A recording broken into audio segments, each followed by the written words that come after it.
जी साहब। शुरुआत करते हैं। जी। इकाई 3 अध्याय 7 बार कोड भी लिखा हुआ है। तृतीयक और चतुर्थक दोनों ही शामिल है इसमें। तृतीयक और चतुर्थक क्रियाकलाप है, एक्टिविटीज। जब आप बीमार पड़ते हैं, आप किसी डॉक्टर को भी बुलाते हैं, अथवा एक पारिवारिक डॉक्टर जो आपके पास आते जाते हैं। कभी कभी आपके माता पिता पिता के उपचार के लिए आपको अस्पताल भी ले जाते हैं। विद्यालय में आपको अध्यापक पढ़ाते हैं। अंडरलाइन करना यहीं से। अध्यापक की समस्या है वो यहीं खत्म हो गई है। अध्यापक पढ़ाते हैं किसी भी, यानी कि अध्यापक की तुलना उसी डॉक्टर से की गई है। फिर कहीं आप जाको, एक तो शिक्षा होता है और एक शिक्षक होता है, दोनों में अंतर आता है। शिक्षा और शिक्षक, एजुकेशन एंड टीचर। क्वेश्चन इससे ज्यादा आई हुए हैं। किसी भी विवाद की स्थिति में कानूनी राय, अंडरलाइन, वकील से ली जाती है। इसी प्रकार अनेक व्यवसायी होते हैं, अंडरलाइन व्यवसायी को, जो फीस का भुगतान होने पर, किसका भुगतान होने पर, फीस का भुगतान होने पर सेवाएं देते हैं। अतः सभी प्रकार की सेवाएं विशिष्ट विशिष्ट कलाएं होती है, अंडरलाइन विशिष्ट को, जो भुगतान के बदले में प्राप्त होती है। बिना भुगतान प्राप्त नहीं होती है, ये भुगतान के बदले में प्राप्त होती है। अंडरलाइन है स्वास्थ्य, शिक्षा, विधि, कानून से संबंधित, प्रशासन, पुलिस वगैरह है, एसआई आईपीएस है, आईएएस है, और मनोरंजन इत्यादि को व्यवसायिक कुशलता की आवश्यकता है। इन सेवाओं को अन्य सैद्धांतिक ज्ञान और क्रियाकलाप प्रशिक्षण की आवश्यकता होती है। अन्य सैद्धांतिक ज्ञान और क्रियात्मक प्रशिक्षण की आवश्यकता होती है। और अभ्यास इन्हें पूर्ण व्यवसायिक बनाता है। कौन पूर्ण अभ्यास होता है ना, वो इन्हें पूर्ण व्यवसायिक बना देता है। तृतीय क्रियाकलाप में सेवा सेक्टर से ही संबंधित है। जनशक्ति सेवा सेक्टर का एक महत्वपूर्ण कारक है। जनशक्ति, जनसंख्या सेवा सेक्टर का एक महत्वपूर्ण कारक है, क्योंकि अधिकांश तृतीय क्रियाकलापों का निष्पादन कुशल श्रमिकों द्वारा, अंडरलाइन करना, श्रमिक भी, परंतु कौन से कुशल श्रमिक, श्रमिक व्यावसायिक दृष्टि से प्रशिक्षित विशेषज्ञ और परामर्शदाताओं, अंडरलाइन प्रशिक्षित विशेषज्ञ और परामर्शदाता। सीधा पूछ लेता है परामर्शदाता किसमें आता है, तो परामर्शदाता मोटिवेशनल स्पीकर होते हैं ना जो सारे सारे वो। आर्थिक विकास की आरंभिक आर्थिक विकास की आरंभिक अवस्थाओं में लोगों का एक बड़ा अनुपात प्राथमिक सेक्टर में कार्य करता है, वो आपने पढ़ा ही होगा पीछे। एक विकसित अर्थव्यवस्था में न तो है यहाँ अर्ध विकसित, न है प्रारंभिक जो अर्थव्यवस्था होती है। यहाँ पर सिर्फ उस व्यवस्था अर्थव्यवस्था की बात की है जो विकसित है, क्योंकि वहीं पनपेंगे सारे के सारे। विकासशील में तो हो सकता है कि सेवाओं का प्रसार शुरू हुआ हो, परंतु यहाँ कौन सी अर्थव्यवस्था है, विकसित अर्थव्यवस्था। एक विकसित अर्थव्यवस्था में बहुसंख्यक श्रमिक तृतीय क्रियाकलापों में रोजगार पाते हैं और अपेक्षाकृत कम संख्या में द्वितीयक सेक्टर में काम करते हैं। थोड़ा सा यहाँ ध्यान रखना कि विकसित राष्ट्रों में सबसे ज्यादा किस में होते हैं, थर्ड सेक्टर में होते हैं। उससे कम होते हैं किस में, द्वितीयक सेक्टर में, उद्योग धंधों वाले। तृतीय क्रियाकलापों में उत्पादन और विनिमय दोनों ही सम्मिलित होते हैं। उत्पादन, किसी चीज का उत्पादन करना, और विनिमय यानी कि लेन देन करना, दोनों ही शामिल होते हैं।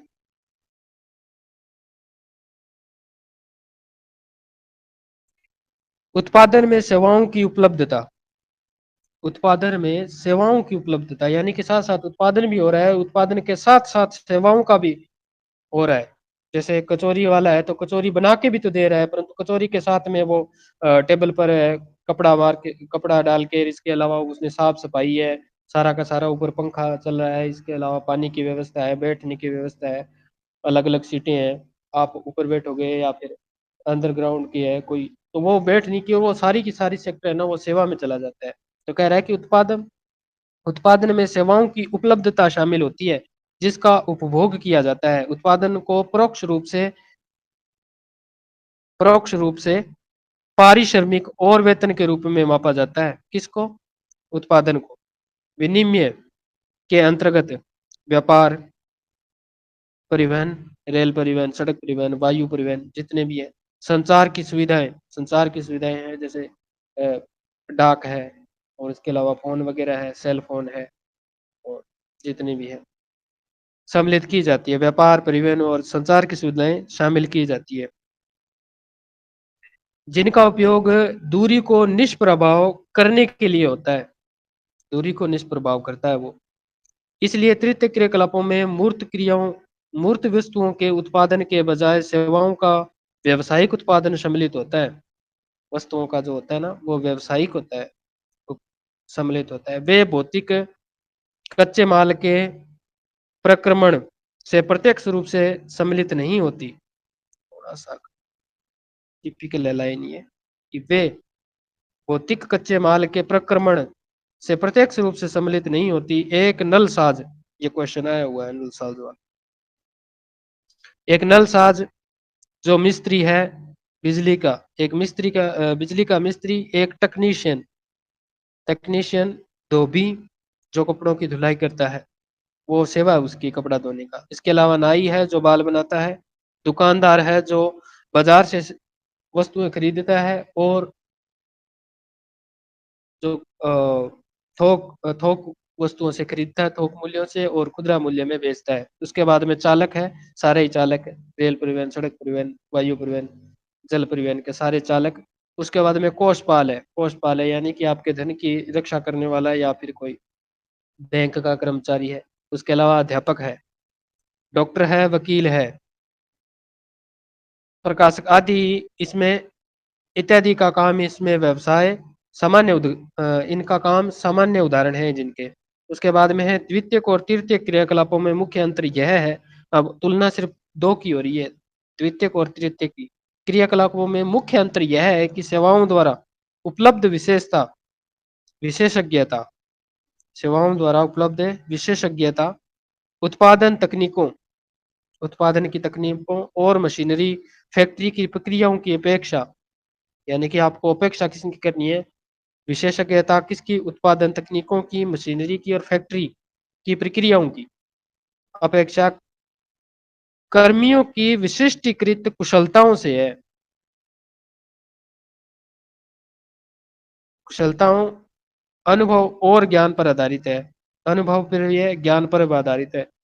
फैक्ट्री ने पेन बना दिया, इंक पॉट बना दी, वो तो बना दी उसने, वो बिकेगी तो वो तो जरूरत के अनुसार बिक रही है, परंतु उसको बहुत ही प्रभावी ढंग से कहाँ बेचा जा सकता है, स्कूल के पास में बेचा जा सकता है या हॉस्पिटल के पास में पेन को बेचा जा सकता है। तो वो उस चीज की जो सारी की सारी विशिष्ट और अनुभव भी हो और जिनको ज्ञान भी प्राप्त हो, तो वो कहाँ पर कैसे हो सकता है। तो ये सारा का सारा जो होता है ना, ये विशिष्टीकृत जो कर्मी होते हैं ना, उनकी कुशलताओं पर निर्धारित होता है, सेवाएं होती है वो।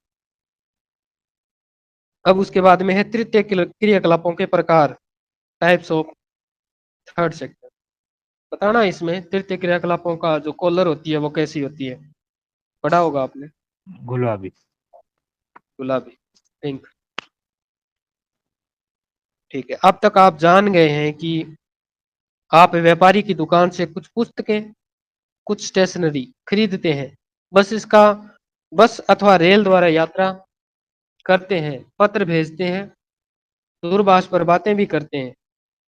अध्ययन के लिए अध्यापकों की रुग्ण होने पर, अध्यापकों की रुग्ण होने पर यानी कि बीमार होने पर डॉक्टर की सेवाएं भी प्राप्त करते हैं। इस प्रकार व्यापार, परिवहन, संचार और सेवाएं कुछ तृतीय क्रियाकलाप हैं जिनकी आप इस सेक्टर में चर्चा की गई है। तो व्यापार भी है, परिवहन भी है, संचार भी है, सेवाएं भी है। तो इनको पूरे पूरे सेक्टर को सेवा सेक्टर कहा गया है। इसके अलावा आप इसको व्यापार सेक्टर भी कह सकते हो, परिवहन सेक्टर भी कह सकते हो, क्योंकि व्यापार खुद अपने आप में व्यवसाय है जो कि किसान को और बाजार को जोड़ता है। व्यापारी किसान को और बाजार मूल्यों को या फिर जो मंडी है उनको जोड़ता है बीच।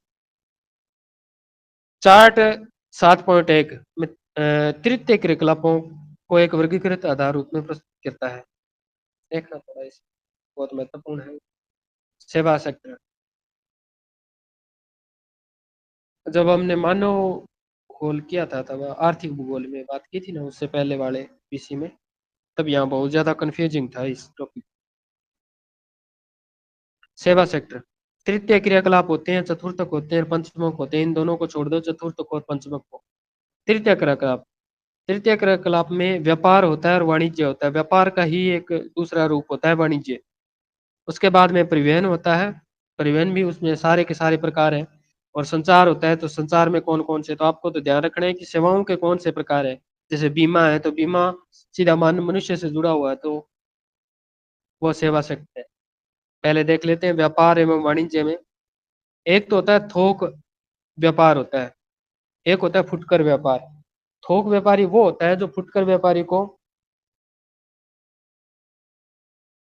सामान बेचता है। थोक व्यापार कहते हैं ना कि मैं तो बस आ चीज थोक में ही ले गया हूँ, तो थोक में, थोक का मतलब क्या है कि वो बहुत ज्यादा सस्ते में लेके आया है।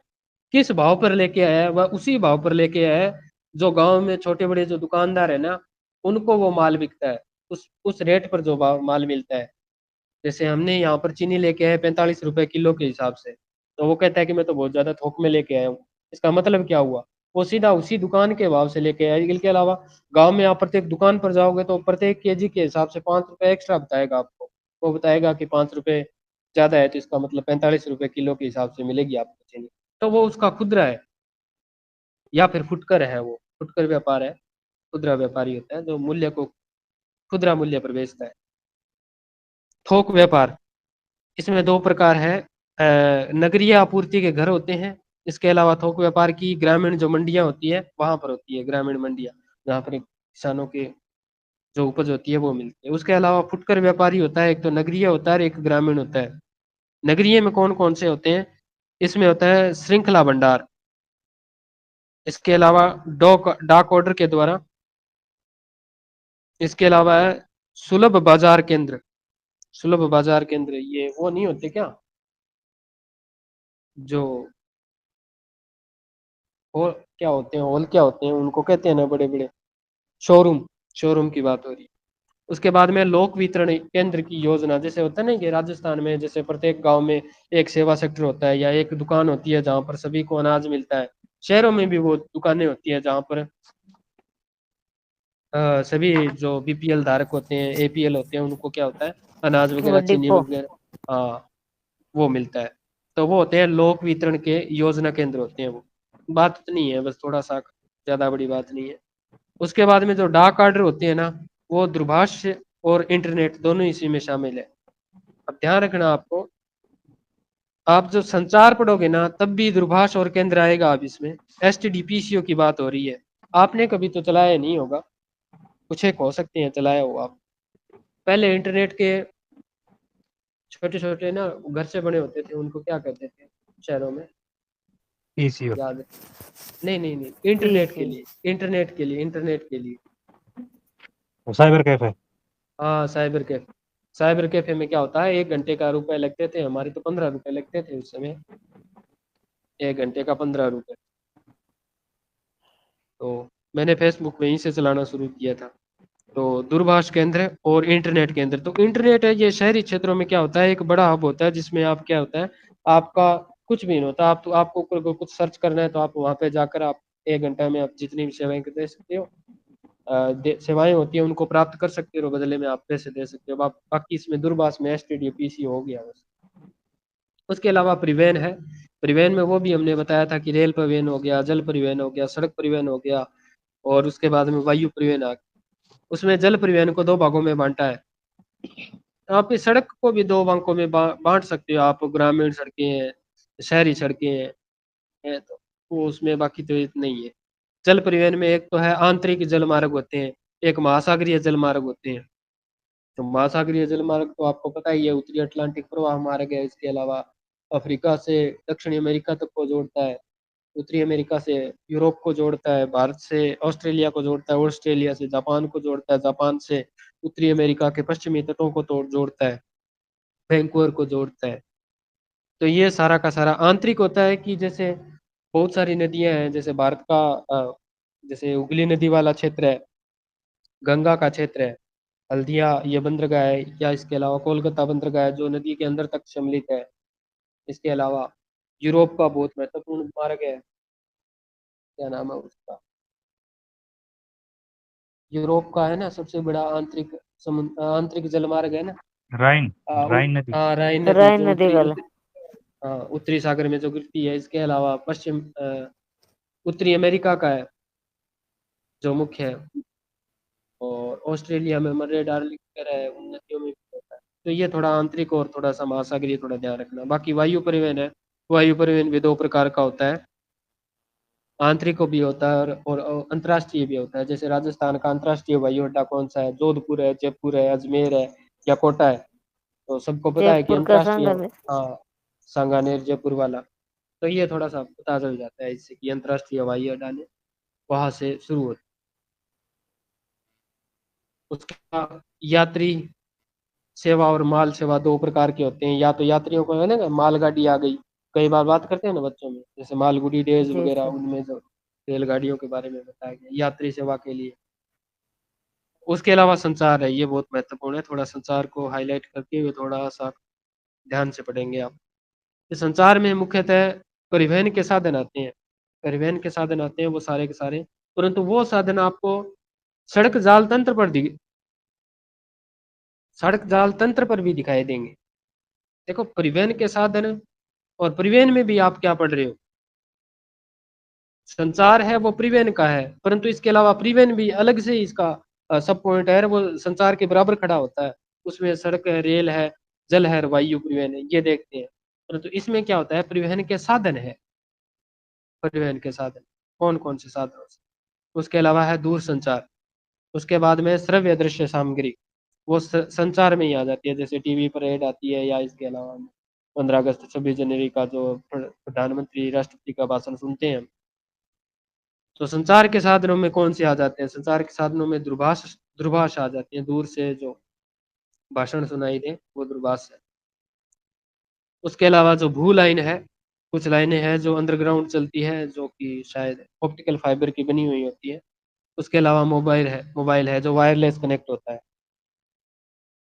और भू दृश्य, भू दृश्य यानी कि दृश्य श्रव्य सामग्री में फिल्में आ गई, फिल्में जैसे हम हॉल में जाकर देखते हैं। रेडियो आ गया जो कि हम सैटेलाइट के माध्यम से उसके सुनते हैं। इसके अलावा टेलीविजन आता है। और उसके बाद में है मुद्रण सामग्री, मुद्रण सामग्री में पत्र पत्रिकाएं हैं सारी के सारे, XYZ जितने भी, साप्ताहिक है, त्रैमासिक है, 6 माही है, उमल की किताबें हैं या फिर क्रोनोकॉलिक है। तो वो सारे के सारे आ जाते हैं मुद्रण मीडिया में। उसमें भी समाचार पत्र और पत्रिकाएं, आपको थोड़ा सा इतना ही वो पूछेगा कि समाचार पत्र व पत्रिकाएं कौन से सेवा सेक्टर में आते हैं, तो वो आते हैं तृतीयक में, और तृतीयक में भी किसमें, संचार में आते हैं वो। तो थोड़ा सा ये ध्यान रखना, बाकी इतना ज्यादा टफ नहीं आएगा। बस आपको ध्यान रखना है कि रेल जाल तंत्र की बात करें, तब तो वो सीधा का सीधा परिवहन से जुड़ा हुआ है। अगर आपसे पूछे कि रेल परिवहन का साधन है, वो होता है जाल तंत्र, कहाँ से कहाँ को जोड़ता है, अमेरिका अमेरिका को जोड़ता है, यूरोप से जोड़ता है, तो जलीय मार्ग है वो एक प्रकार का। तो वो परिवहन में आएगा, वो जल परिवहन में आएगा।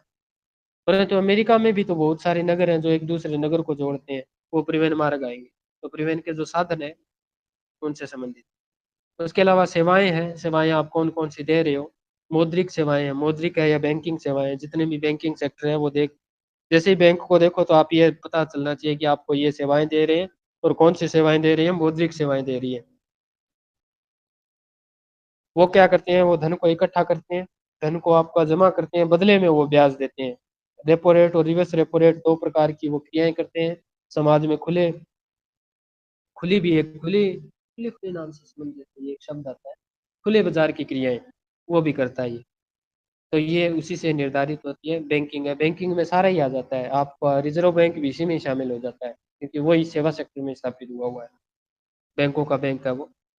इसके अलावा बीमा है, बीमा न तो आपसे पैसा लेता, परंतु ये क्या होता है कि ये बीमित क्षेत्र है। बीमित क्षेत्र का मतलब है ये आपकी एक अमाउंट लेगा, उस अमाउंट के बदले में आपको कुछ देगा, आपके जीवन के बदले में, आपके कुछ चोट के लगने पर, और आपको अलग अलग इसकी टर्म्स होती है। तो इसके बैंकिंग और मुद्रा प्रणाली है ना, मौद्रिक प्रणाली या बैंकिंग है, इससे इसके टर्म्स वगैरह कंडीशन अलग होते हैं। तो इस कारण से इसको अलग रखा है। उसके बाद में अचल संपत्ति जो चल नहीं सकती, वो अचल संपत्ति, जैसे आपका घर है, आपके खेत हैं, इसके अलावा आपकी गाड़ी है, आपका परिवहन का कोई भी है जो आपके घर में पड़ा हो, आपकी बुक है आपके टेबल पर पड़ी हुई, आपका फोन है, ये अचल संपत्ति है। आप चल वो सकती है, चल संपत्ति वो होती है जिसका आप एक दूसरे का विनिमय के रूप में, जैसे पैसा है, तो वो चल संपत्ति है। इसके अलावा व्यक्तिगत और व्यावसायिक रूप से कैसे हो सकता है, जैसे व्यक्तिगत तो कैसे होता है, व्यक्तिगत रूप से कोई किसी प्रकार की सेवाएं दे रहा है, जैसे पेन बेचने की, या इसके अलावा कुछ एक है जैसे मसाज करने की, या इसके अलावा होम्योपैथी है, या फिर इसके अलावा जो सरकारी सेवाएं, जितने भी सरकारी सेवक है, जितने भी आईपीएस से लेकर छोटे से छोटे फोर्थ ग्रेड का जितना भी कर्मचारी जो सरकार से एक निश्चित मात्रा में बदले में तनख्वाह प्राप्त करता है, तो वो सरकारी सेक्टर के जितने भी सारे हैं ना, वो सारे के सारे व्यक्ति हैं, वो व्यक्तिगत रूप से सेवाएं देते हैं। इसके अलावा गैर सरकारी संगठन, यानी कि एनजीओ बोल रहा है इसके बारे में, एनजीओ, नॉन गवर्नमेंट ऑर्गेनाइजेशन, तो ये सारे के सारे एनजीओ है ना, वो व्यवसायिक है एक प्रकार से। ठीक है, ज्यादातर तो टीचर वाले में शिक्षा और, या बात हुई थी क्या इसकी, शिक्षा और शिक्षक वाली की? कुछ हुई है, कुछ आज होने वाली है। क्योंकि शिक्षक खुद शिक्षा का एक पार्ट है, पर तो पार्ट के अलावा भी तो वो तो इसकी क्लासिफिकेशन हो जाती है कि कौन सा हिस्ट्री का शिक्षक है या कोई और है, वो तो उसके हैं, परंतु एक शिक्षा पूरा का पूरा डिपार्टमेंट है, ठीक है ना, तो पूरा का पूरा डिपार्टमेंट ही उस सेवा के अधीन है, फिर उसमें अलग अलग हो जाएंगे। ठीक है, पढ़ते हैं व्यापार और वाणिज्य। व्यापार वस्तुतः अन्यत्र उत्पादित मदों का क्रय विक्रय, यही है व्यापार। बस व्यापार दो ही शब्दों में है, अन्यत्र उत्पादित मदों का क्रय और विक्रय। क्रय और विक्रय क्या है, व्यापार है।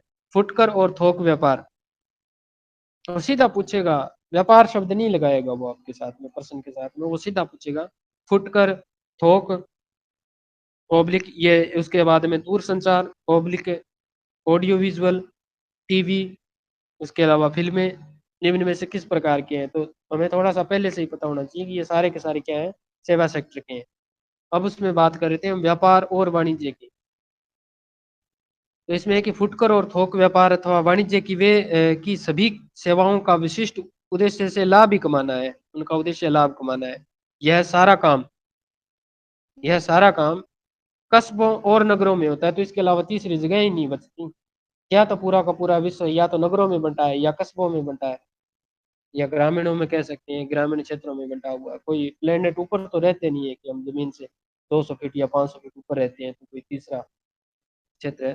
तो यह सारा काम है कस्बों और नगरों में होता है, जिन्हें व्यापारी केंद्र कहा जाता है। व्यापारी केंद्र होते हैं अलग अलग प्रकार से बटे हुए होते हैं। स्थानीय स्तर पर वस्तु विनिमय से लेकर अंतरराष्ट्रीय सोपान पर मुद्रा विनिमय, देखो स्थानीय स्तर पर तो होता है वस्तु विनिमय, जैसे एक व्यक्ति के पास में कोई वस्तु है, एक दूसरे को दे दी तो वस्तु खरीद ली। परंतु अंतरराष्ट्रीय स्तर पर क्या होता है, मुद्रा विनिमय होता है। मुद्राएं जैसे डॉलर के रूप में है और सोने चांदी के रूप में है, तो इस प्रकार से व्यापार के उत्थान में अनेक केंद्रों और संस्थाओं को जन्म दिया है, जैसे व्यापारी केंद्र अथवा संग्रहण और वितरण के केंद्र है। कहाँ तो संग्रहण होंगे, कहाँ उनका वितरण होगा। वर्ल्ड ट्रेड ऑर्गेनाइजेशन, WTO नाम सुना होगा आपने। व्यापारी केंद्रों को ग्रामीण और नगरीय विपणन केंद्रों में विभक्त किया जा सकता है। ग्रामीण विपणन केंद्र निकटवर्ती बस्तियों का पोषण करते हैं, कौन, ग्रामीण। अर्ध नगरीय, जो पूर्णतः नगरीय नहीं है, अर्ध नगरीय केंद्र होते हैं, ये कौन, ग्रामीण विपणन केंद्र अर्ध नगरीय केंद्र होते हैं। ये अत्यंत अल्प वर्धित प्रकार के व्यापारिक केंद्रों के रूप में सेवा करते हैं। यहाँ व्यक्तिगत और व्यावसायिक सेवाएं सुविकसित नहीं होती, अंडरलाइन करना, सुविकसित।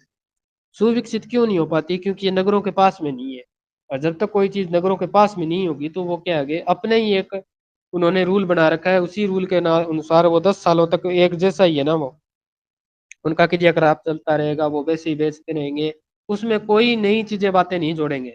परंतु शहरों में क्या होता है, शहरों में अगर कोई भी व्यापारी केंद्र होता है ना, उसमें हर साल है, हर महीने दूसरे की प्रतिस्पर्धाएं चलती रहती है उसमें।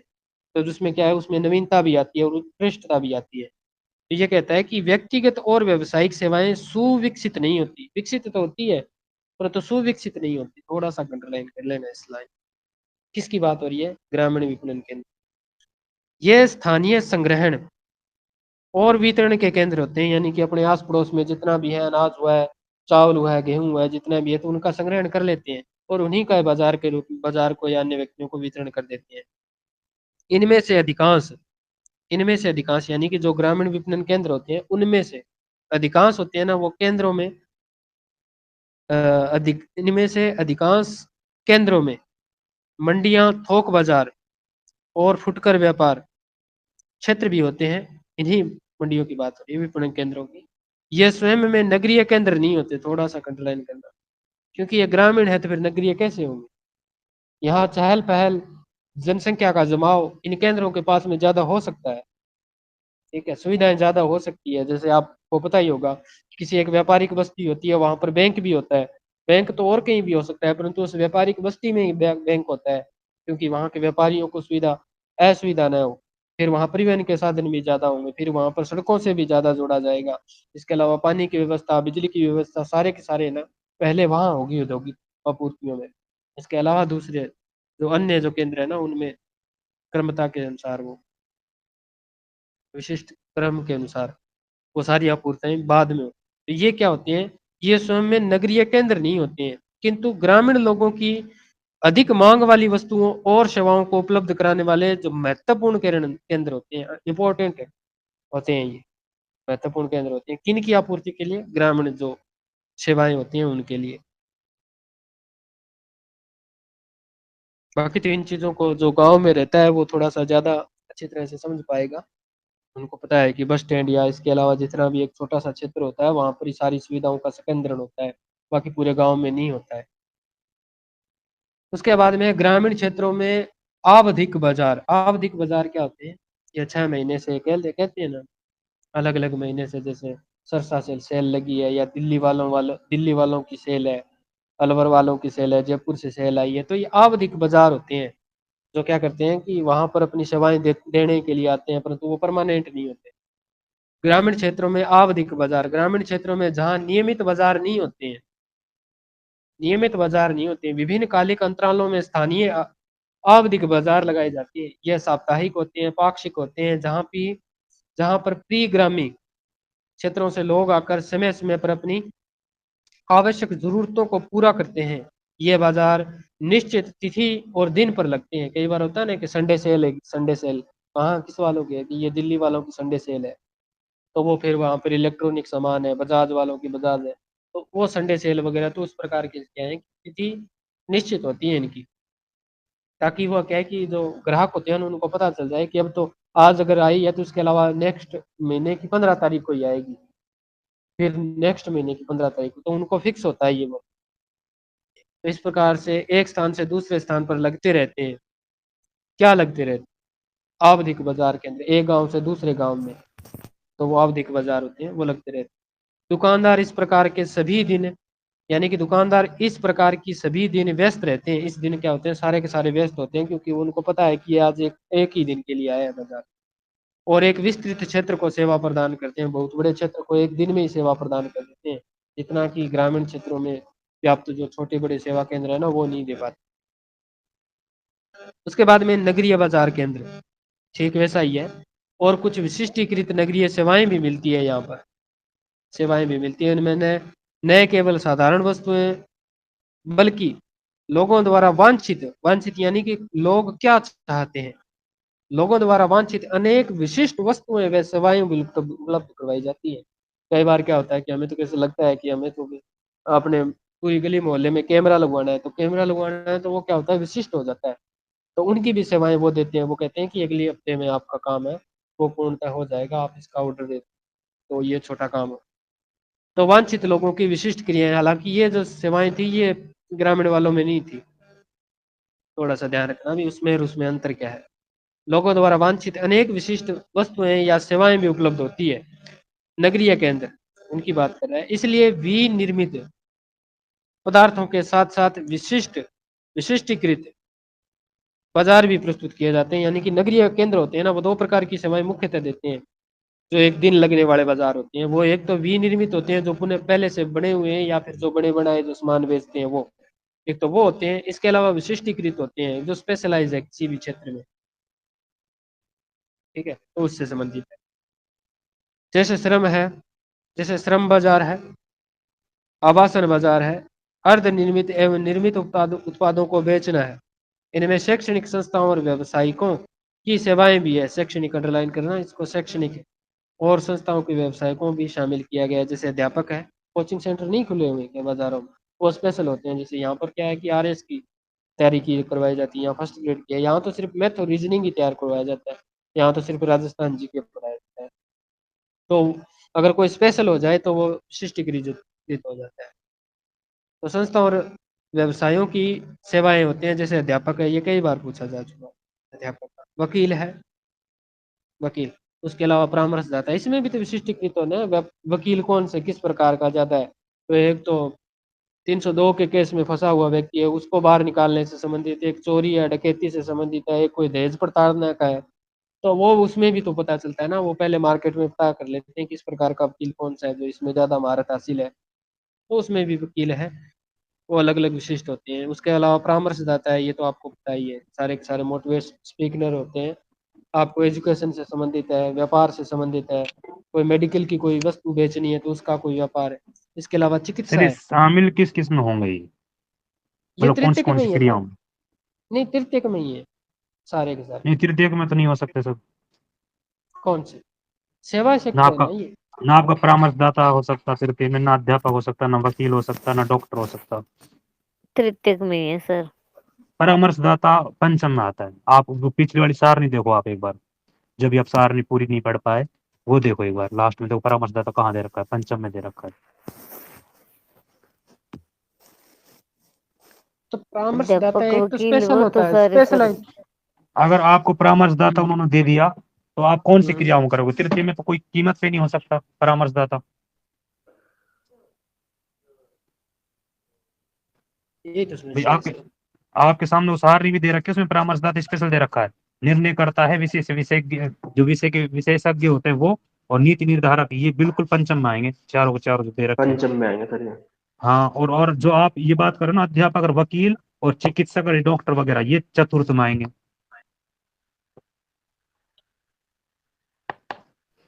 देखो, एक तो एनसीईआरटी पढ़ाती है। हम्म। इसके अलावा हम तुलनात्मक रूप से देखते हैं।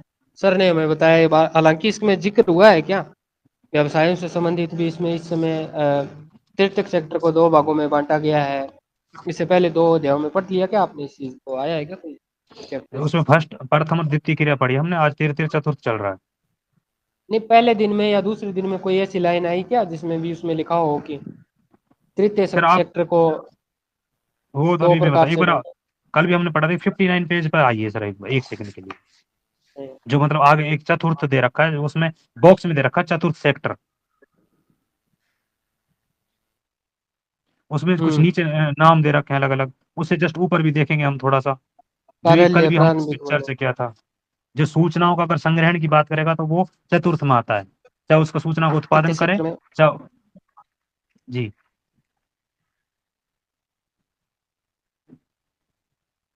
हेलो, हाँ मेरी हाँ, आवाज आ मैं रही है? देख रहा हूँ सर इस, हाँ हाँ हाँ उसमें आ सर रही। एक, हाँ उसमें कुछ शब्द दे रखे हैं, जैसे अनुसंधान है, तो वो चतुर्थ में आएगा। उसके अलावा विशिष्टीकृत जो ज्ञान है प्रौद्योगिकी वाला, उसकी बात कर रहे हैं, तो वो भी उसमें आएगा, चतुर्थ में आएगा। जो कल भी हमने इस चीज पे बात की थी, लेकिन आज हम अच्छे से और करेंगे इस पे। सर आप और ये लाइन ढूंढ रहे हो क्या जिसमें ये लिखा हुआ कि प्रत्यक्ष सेवाएं, तो इस तृतीय में आएगी या प्रत्यक्ष सेवा में आएगी, ये ढूंढ रहे हो क्या आप? हम्म, ये तो है ना वो सर, आई थी ये पीछे। गोटमैन वाली, प्रत्यक्ष प्रत्यक्ष वाली। हाँ हाँ, जीन गोटमैन वाली पहले आई थी क्या कोई हाँ, ये लाइन? स्पेशल तो ज्यादा नहीं, लेकिन एक छोटा सा जिक्र था। लेकिन स्पेशल तो तृतीय चतुर्थ अब हम पढ़ रहे हैं। लेकिन जो अब मेरा कहने का मतलब सर ये है, अभी हम जैसे हमने ये तृतीय चतुर्थ दोनों को मिलाकर ये चैप्टर है, और कुछ इसमें पंचम की भी कुछ बातें कही गई हैं, पहली बात। दूसरी बात, हम ये क्या है जो चीजें पढ़ रहे हैं ना सर, जैसे नगरीय बाजार के केंद्रों में वो विशिष्टीकृत चीज से लेकर संबंधित है वो चीजें, कि स्पेशल कोई विशिष्ट है, लेकिन वो क्रियाओं का नाम नहीं दिया यहाँ पर। अगर आप इनको क्रियाओं से जोड़ोगे ना भी, क्रियाओं को, तो हम आपसे वैसे अलग से पूछ रहे हैं कि भाई अगर वकील को हम देखें तो कहाँ आएगा, वकील है, वकील चतुर्थ में आएगा, ना कि तृतीय में आएगा। तो बात ये है कि अब आप अगर ये समझ, इस हिसाब से हम इन चीजों को पढ़ रहे हैं कि मतलब अगर हम तृतीय चालू कर रखा है, तृतीय में ये सारी क्रिया नहीं है, परामर्शदाता आपको पंचम में ही आएगा और कहीं आ ही नहीं सकता। और पीछे हम टेबल में उसमें भी देखा आपने, टेबल में शायद आपने वो चीज छोड़ दी थी चतुर्थ वाली। चतुर्थ में देखो सूचना आधारित जितनी भी चीजें हैं, जो मैं भी आपसे बात कर रहा था ना, वही सूचना से आधारित जो हमारे उस 59 पेज में दे रखा है, चाहे सूचना का उत्पादन करे वो, चाहे उसका संग्रहण कर रहे हैं वो, चतुर्थ में आ रहा है, ठीक है। उसके अलावा अनुसंधान और वो चीजें हैं, वो देखो उसमें डायग्राम में दे रखा है पीछे। आपने तृतीय वाला पढ़ा, उन्हें चतुर्थ पंचम नहीं पढ़ा उसमें से आपने, हाँ, तो उसमें वो नहीं पढ़ा। अनुसंधान और वो चीजें चतुर्थ में आएंगी। मेरा कहने का मतलब ये है कि जो भी हमारे, अब इससे पहले कुछ शब्द आए, इससे जस्ट ये टेबल से पहले पीछे चलेंगे हम, नलसाज है ना, और बिजली मिस्त्री है, टेक्नीशियन, धोबी वगैरह, नाई वगैरह, दुकानदार, चालक वगैरह, ये इसमें अध्यापक, डॉक्टर, वकील भी दे रखे हैं। अब आप सबको चतुर्थ नहीं कर सकते, सबको तृतीय नहीं कर सकते, इसमें मिक्स दे रखे हैं। जैसे नलसाज वगैरह है, ये तृतीय में आएगा, प्रत्यक्ष है ये। हाँ। तो इसलिए थोड़ा सा कुछ चीजें हमें क्या है, जैसे वो क्या है, छटनी करनी है, लेकिन मैं वो उदाहरणों को मैं हाईलाइट कर चुका हूँ। आपने शायद उस टाइम नहीं शायद बोला शायद, लेकिन मैंने उन चीजों को हाईलाइट कर दिया। एक बार हम इसको कंप्लीट पढ़ लेते हैं, फिर इनको उस तरीके से बांटेंगे कि भाई तृतीय में कौन कौन से आएंगे, चतुर्थ में कौन कौन से आएंगे, इसलिए। चलो आप इसको देखो आगे, जी आप सर। एक बार इसको आप रीड करो इसको, मैं देखता हूँ जी इसको। ठीक है। अभी जैसे हम बात चल रहे हैं नगरीय बाजार की बात चल रही थी, उसमें ये कहते हैं कि जैसे नगरीय जो बाजार बाजार के केंद्र होंगे, उसमें कुछ अधिक विशिष्टीकृत नगरीय सेवाएं भी मिलती हैं। अब विशिष्टीकृत की बात चल रही है, ये जो उदाहरण आए सिर्फ विशिष्टीकृत के हैं। कोई स्पेशलाइजेशन होता है किसी चीज में, कोई स्पेशलिस्ट होता है किसी चीज का, तो उसमें कौन कौन से हैं जो नीचे दे रखे हैं। जैसे हमने देखा, जैसे कोई शैक्षिक संस्थाओं में भी हो सकता है, और व्यावसायिक सेवाओं में भी हो सकता है कोई स्पेशलिस्ट, है ना। जैसे अध्यापक है, वो अपना आप किसी सब्जेक्ट का भी हो सकता है, किसी विषय का, है ना। उसी की तरह वकील भी हो सकता है, अलग अलग तरीके के वकील होते हैं। फिर परामर्शदाता भी हो सकता है कोई। अब लेकिन ये ऐसा नहीं है कि ये सारी क्रिया एक ही पढ़ रहे हैं, क्रिया ये मिक्स है सबकी, है ना। हम इसमें तृतीय, चतुर्थ, पंचम, ठीक है, तीनों मिल जाएंगे आपको इसमें। तो फिर जैसे मान लो हम बात करें भाई, चिकित्सक है, वो भी स्पेशलिस्ट हो सकता है, जैसे कोई दांतों का डॉक्टर है स्पेशल, ठीक है। ऐसे पशु चिकित्सक हो सकता है। तो ये अपने अपने क्षेत्रों में क्या है, विशिष्टीकृत हो सकते हैं। तो उस चीज से संबंधित है ये जो चीजें हम पढ़ रहे हैं, कि जो नगरीय बाजारों केंद्रों में और अधिक विशिष्टीकृत जो नगरीय सेवाएं मिलती हैं, उनके बारे में बात चल रही थी। जैसे कुछ एक चित्र दे रखा है कि अमेरिका में डिब्बा बंद आहार बाजार, तो ये बाजार वगैरह समझ। अब आगे हम फुटकर के पढ़ेंगे, क्योंकि अभी हमसे इससे पहले हमने जो चीज पढ़ी है, व्यापार के बारे में पढ़ रहे हैं, उसके वाणिज्य के पढ़ रहे हैं, उसके अंतर्गत हमने क्या पढ़ा था, ग्रामीण क्षेत्रों के बारे में। भाई ग्रामीण क्षेत्रों में ये कहा था कि ग्रामीण जो क्षेत्र को विपणन है, वो जो लेन देन है वो किस तरीके से है। फिर ग्रामीण क्षेत्रों में जो आवधिक समय के अनुसार जो चीजें चलती हैं, कुछ बाजार वगैरह, कुछ समय के स्पेशल समय के लिए, जैसे मान लो सर्दियों में चल गया, गर्मियों में चल गया, उस तरीके से। फिर हमने इस विशिष्टीकृत पढ़ा है, कहाँ, नगरों में। ग्रामीण में हमने वो पहले पढ़ लिया, अब नगरों में पढ़ रहे थे हम। अब आ गए हम फुटकर पर, मतलब थोक को पहले पढ़ चुके हैं। थोक के बारे में सर ने वो थोड़ा सा डिटेल बताया था, उस तरीके से नहीं दिया तो आगे आ जाएगा, वो तो हमने टेबल में पढ़ा था। ठीक है, फुटकर पढ़ते हैं। फुटकर कौन से होते हैं, जो हमारे गांव वगैरह में हम देखते हैं, जो एक दुकानदार होता है, वो जहां से लेकर तो वो थोक का होता है, ठीक है, उस तरीके से। ये वह व्यापारिक क्रियाकलाप है जो उपभोक्ताओं को वस्तुओं के प्रत्यक्ष विक्रय से संबंधित होते हैं, मतलब डायरेक्ट कस्टमर को देते हैं ये, है ना, विक्रय, मतलब प्रत्यक्ष रूप से, ठीक है। अधिकांश फुटकर व्यापार केवल विक्रय से नियत प्रतिष्ठानों और भंडारों से संपन्न होता है, जैसे फेरी, रेहड़ी, ट्रक द्वारा, द्वार से द्वार, डाक, आदेश, दूर जो भाष, स्वचालित बिक्री मशीनें और इंटरनेट फुटकर बिक्री के भंडार रहित उदाहरण है। कुछ उदाहरण दे रहे हैं फुटकर के, ये फुटकर किस किस तरीके से हो सकते हैं। उसके अलावा भंडारों एवं भंडारों पर और सामग्री, ठीक है, इसके बारे में कुछ दे रखा है। फुटकर व्यापार में वृहद स्तर पर सबसे पहले नवाचार लाने वाले उपभोक्ता सहकारी समुदाय थे। तो ये क्वेश्चन आपका बन सकता है कि अगर फुटकर व्यापार से संबंधित कोई चीज आई है, तो वो सबसे पहले जो नवाचार आया, तो वो कैसे, किस तरीके से आया, तो उपभोक्ता सहकारी समुदाय के माध्यम से आया था। किसका बात कर रहे हैं हम, फुटकर में अगर कोई नवाचार आया तो, ठीक है। फिर हम पढ़ेंगे इसमें विभागीय भंडार, वस्तुओं की खरीद और भंडार के विभिन्न अनुभागों में बिक्री के सर्वेक्षण के लिए विभागीय प्रमुखों को उत्तरदायित्व और प्राधिकार सौंप देते हैं। भाई कुछ चीजों को भंडार वगैरह कर ले तो उससे समझ लेते भाई कि खरीद लिया, उसको भंडारण कर लिया, फिर उसका बिक्री के लिए कुछ सर्वेक्षण वगैरह उन चीजों के बारे में बता रहे हैं। आगे कहता है श्रृंखला भंडार, अत्यधिक मितव्ययता मतलब कम खर्चे पे हो से व्यापारिक माल खरीद पाते हैं। मतलब इसमें क्या है, कम से कम खर्चा हो जाए, मतलब अत्यधिक मितव्ययता है। ठीक है, यहाँ तक कि अपने विनिर्देश विनिर्देश पर सीधे वस्तुओं का जो है विनिर्माण करा देते हैं। वे अनेक कार्यकारी कार्यों में अत्यधिक कुशल विशेषज्ञ नियुक्त कर दे लेते हैं, जिसके पास एक भंडार के अनुभव में परिणामों को अनेक भंडारों में लागू कर दिया जाता है। वो कहते हैं कि भाई जैसे कोई भी चीज हमने भंडार कर रहे हैं किसी चीज का, तो उसको एक श्रृंखला के तौर पे बता रहे हैं और उसमें कुछ कुशल विशेषज्ञों को ले लिया जाता है, उसके माध्यम से चीज को करेंगे। ठीक है, अब बढ़ेंगे हम थोक व्यापार। थोक व्यापार का गठन अनेक बिचौलियों या सौदागरों और पूर्ति घरों द्वारा होता है। अभी पूर्ति घर क्या होता है, ये उसी संबंधित जो बिचौलिया होते हैं उस तरह जो सामान की पूर्ति करते हैं उस तरीके से, ने की फुटकर भंडारों द्वारा। ठीक है, श्रृंखला भंडारों सहित कुछ बड़े भंडार निर्माताओं ने से सीधी खरीद करते हैं, फिर भी बहुसंख्यक फुटकर भंडार बिचौलिए स्रोतों से पूर्ति लेते हैं। थोक विक्रेता प्राय फुटकर भंडारों को उधार देते हैं, यहाँ तक कि फुटकर विक्रेता अधिकतर थोक विक्रेता की पूंजी पर ही अपने कार्य का संचालन करते हैं। ऐसा करते हैं जो थोक व्यापारी होता है, फुटकर व्यापारी उससे सामान ले आता है कि भाई हम ये सामान बेच के फिर दे देंगे इस तरीके से, तो फुटकर वाला क्या है ज्यादातर उसकी पूंजी से ही काम होता है, थोक व्यापार वाले से। अब हम पढ़ेंगे परिवहन। तो अभी तक हमने क्या पढ़ा, व्यापार पढ़ा, व्यापार के बारे में नॉर्मल मुख्य मुख्य चीजें पढ़ी हमने कि भाई थोक व्यापार क्या होता है, फुटकर क्या होता है ना। उसके अलावा व्यापार वाणिज्य के बारे में जो हमने जो ग्रामीण और केंद्रीय वाली जो क्रिया देखी थी वो चीजें देखी हमने। अब हम पढ़ेंगे परिवहन, और परिवहन पढ़ेंगे, फिर उसके बाद में प्रभावित करने वाले कारक पढ़ेंगे परिवहन को। ये कहता है कि परिवहन एक ऐसी सेवा अथवा सुविधा है जिससे व्यक्तियों, विनिर्मित माल एवं तथा संपत्ति को भौतिक रूप से एक स्थान से दूसरे स्थान पर ले जाया जाता है। यह मनुष्य की गतिशीलता की मूलभूत आवश्यकता को पूरा करने के लिए निर्मित एक संगठित उद्योग है। आधुनिक समाज वस्तुओं के उत्पादन, वितरण और उपभोग में सहायक देने के लिए तीव्र और सक्षम परिवहन व्यवस्था चाहते हैं। इस जटिल व्यवस्था की प्रत्येक अवस्था परिवहन द्वारा पदार्थ का मूल्य अत्यधिक जो है बढ़ जाता है।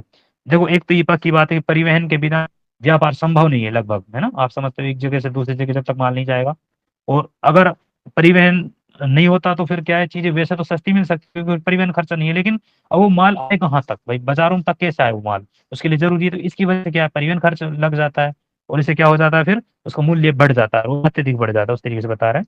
जैसे ये कहते हैं कि परिवहन दूरी को किलोमीटर दूरी अथवा मार्ग लंबाई की वास्तविक दूरी, समय दूरी अथवा एक मार्ग पर यात्रा करने में लगने वाले समय को लागत दूरी अथवा मार्ग पर यात्रा के खर्च के रूप में मापा जा सकता है। मतलब एक कोई किलोमीटर फिक्स ले लिया हमने, उस पर कितना हमारा टाइम लग रहा है उसको समझ लीजिए, बता रहे हैं कि भाई लागत दूरी क्या होती है ना। भाई हमने दूरी को देख लिया, उस समय को देख लिया, और उस पर लगने वाला जो समय है और वो जो जिस पे खर्च आ रहा है वो लागत दूरी को उसमें इंडिकेट किया गया है।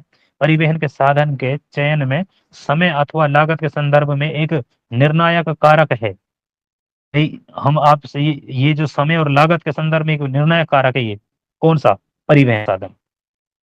मैंने आपसे कहा कि परिवहन का जब भी नाम आए, और मैंने आपको वेबर का कई बार आपसे जिक्र किया है कि परिवहन के बारे में स्पेशल उन्होंने वेबर की थ्योरी जब हम पढ़ेंगे कभी, तो उस टाइम इस चीज के बारे में जिक्र करेंगे वो चीजें। ठीक है, ये कहता है कि मानचित्र एक समान समय में पहुंचने वाले स्थानों को मिलाने वाली समकाल रेखाएं खींची जाती हैं। एक मानचित्र पर समान समय में जो पहुंचने वाले कुछ स्थानों को मिलाने वाली कुछ समकाल रेखाएं खींची जाती हैं, तो वो ठीक है।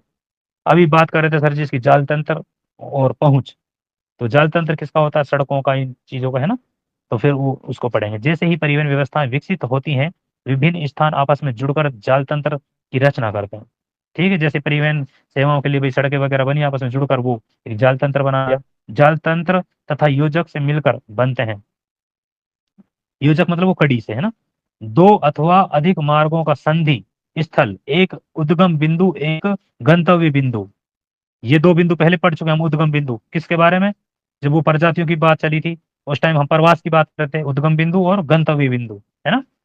ठीक है, अथवा मार्ग के सहारे कोई बड़ा कस्बा, नोड होता है, जो कोई बड़ा कस्बा है उसको नोड कहते हैं। ठीक है, प्रत्येक सड़क जो दो जो नोडों को जोड़ती है, यानी कि योजक, वो योजक कहलाती है। मतलब जो जहां पर दो सड़कें आपस में आके मिल जाती हैं, वो योजक, वो कड़ी के तौर पर उस तरीके। एक विकसित जाल तंत्र में अनेक योजक हो सकते हैं। योजक मतलब वो कड़ियां, जिसका अर्थ होता है कि स्थान सुसंबद्ध हो गया, मतलब वो एक दूसरे से जुड़ गए हैं, वो है ना। जाल तंत्र मतलब वो एक जाल पूरा फैला हुआ है, उस तरीके से आप ज्यादा जानते हो, कोई दिक्कत नहीं। परिवहन को प्रभावित करने वाले कुछ कारक हैं, जैसे परिवहन की मांग जनसंख्या के आकार से प्रभावित होती है। परिवहन की मांग किस पर? जनसंख्या के आकार से प्रभावित होती है। जनसंख्या का आकार जितना बड़ा होगा परिवहन की मांग उतनी अधिक होगी। भाई जनसंख्या ज्यादा तो परिवहन नॉर्मल सी बात है, ज्यादा उसकी मांग होगी। नगरे जो नगरों, कस्बों, गांवों, औद्योगिक केंद्रों में कच्चे माल, उनके मध्य व्यापार के प्रारूप, उनके मध्य भूदृश्य की प्रकृति, जलवायु के प्रकार और मार्ग की लंबाई पर आने वाले व्यवधानों को दूर करने के लिए उपलब्ध निधियों मतलब मुद्रा पर मार्ग निर्भर करते हैं। ये कहते हैं कि जैसे एक कस्बे से गांव जाना है या गांव से गांव जाना, नगर जाना, उसके मध्य जैसे भी वो एक भूदृश्य बन जाता है, चाहे वो कई चीजों को लेकर बन सकता है, चाहे वो प्रकृति के हिसाब से, चाहे जलवायु का हिसाब से, वो मार्ग व की जो लंबाई है, जो उसके बीच में कुछ व्यवधान आएंगे, चाहे वो प्राकृतिक हो सकते हैं, चाहे जलवायु की हो सकते हैं, ठीक है। तो उन्हें दूर करने के लिए कुछ मतलब उपलब्ध निधि मतलब पैसा चाहिए। वो किस पर निर्भर करेगा? जब तो मार्ग अपन हम कई बार देखते हैं कि पुल वगैरह, कई बार ऐसे पुल वगैरह बना देता है कि वो ट्रेन की दिक्कत ना रहे बार बार, है ना, फाटक वाला। फिर हमने सुरंग बना दी, बहुत सारी चीजें, तो उस चीजों से संबंधित है। अभी तक हम परिवहन के बारे में पढ़ रहे थे, अब पढ़ेंगे हम संचार, क्योंकि ये जो परिवहन है ये स्पेशल हमारा टॉपिक है आगे, है ना। परिवहन है, व्यापार है, स्पेशल हमारे सिलेबस में भी है ये टॉपिक। और स्पेशल जब हम आगे पढ़ेंगे, नेक्स्ट जो टॉपिक होगा हमारा वो परिवहन और संचार का होगा, है ना। और उसके बाद में एक व्यापार का, उसी में वो स्पेशल टॉपिक है हमारे, और वो हमारे सिलेबस में भी है, तो हम उनको और अच्छे से पढ़ेंगे, ठीक है। अंतर्राष्ट्रीय व्यापार है हमारा स्पेशल टॉपिक, परिवहन और संचार है, तीनों टॉपिक हमारे स्पेशल मेंशन किए गए हैं, उनको स्पेशल अच्छे से किया जाएगा। लेकिन यहाँ पर बेसिक चीजों को हम समझ रहे हैं कि ये चीजें क्या हैं। फिर कहता है कि संचार, इसका मतलब हम व्यापार पढ़ चुके हैं, परिवहन पढ़ चुके हैं, और अब संचार पढ़ेंगे। ये तीनों टॉपिक हमारे सिलेबस में है, तीनों ही टॉपिक स्पेशल अलग अलग ये हमारा टॉपिक है ना आगे चल के। अभी सबको हम मिक्स पढ़ रहे हैं, ठीक है। संचार, संचार सेवाओं में शब्दों और संदेशों, तथ्यों और विचारों का प्रेषण है। संचार क्या है? शब्द हो तो सकते हैं, उसमें संदेश हो सकते हैं, तथ्य हो सकते हैं, विचारों का संप्रेषण, जो मतलब प्रेरण कह सकते हैं ना, सम्मिलित है। लेखन के आविष्कारों ने संदेशों को संरक्षित किया और संचार को परिवहन के साधनों पर निर्भर करने में सहायता की। परिवहन के साधनों पर क्या है? संचार जो है निर्भरता, जो संचार को निर्भर करने के लिए वो चीजें हैं, एक दूसरे से जुड़ी हुई है, संचार परिवहन, ठीक है। ये वास्तव में हाथ, पशुओं, नाव, सड़क, रेल, वायु द्वारा परिवहित होते हैं। यही कारण है कि परिवहन के सभी रूपों को संचार पथ कहा जाता है।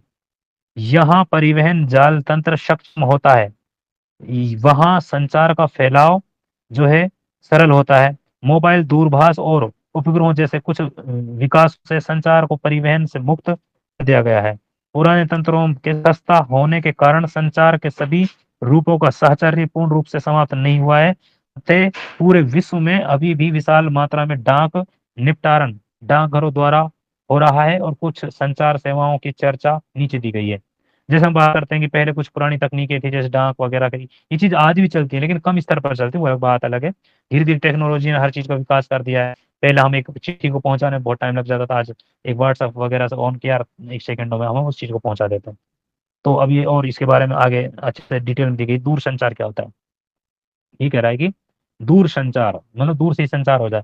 दूर संचार का प्रयोग विद्युतीय प्रौद्योगिकी के विकास से जुड़ा है। संदेशों के भेजे जाने की गति के कारण उनके संसार में क्रांति लाती है। भाई अगर मैसेज वगैरह के बारे में बात करें तो ये जो दूरभाष वगैरह टेक्नोलॉजी ने एक अलग ही क्रांति ला दी, एक सेकंडों में काम हो जाता है। ये कह रहा है समय सप्ताहों से मिनटों में घट गया है। और मोबाइल, दूरभाष जैसी नूतन उन्नति ने किसी भी समय कहीं से भी संचार को प्रत्यक्ष और तत्काल जो है बना दिया है। तार प्रेषण, मोर्स कूट और टेलेक्स अब लगभग भूतकाल की वस्तु बन गई हैं। अब देखो इसमें तार आ गया, आपने पहले नाम सुना होगा, जब तार पे वो एक एक शब्द के पैसे लगते थे उस तार पे, है ना, उस तरीके से। तो ये प्रेषण है, मोर्स कूट बोलते हैं इसको, और टेकलेक्स, ये कहीं पुरानी तकनीक है, एक जगह से दूसरी जगह जो हमारी सूचनाओं को, या फिर हमारा जैसे हम कहते हैं कि कोई चीज हमें एक जगह से दूसरी जगह कोई चीज किसी को भेजना है लिख कर कोई चीज, तो वो है हमारा जो समाचार पत्र के माध्यम से ऐसे कुछ चीजें होती है, तो वो चीज कही हो गई,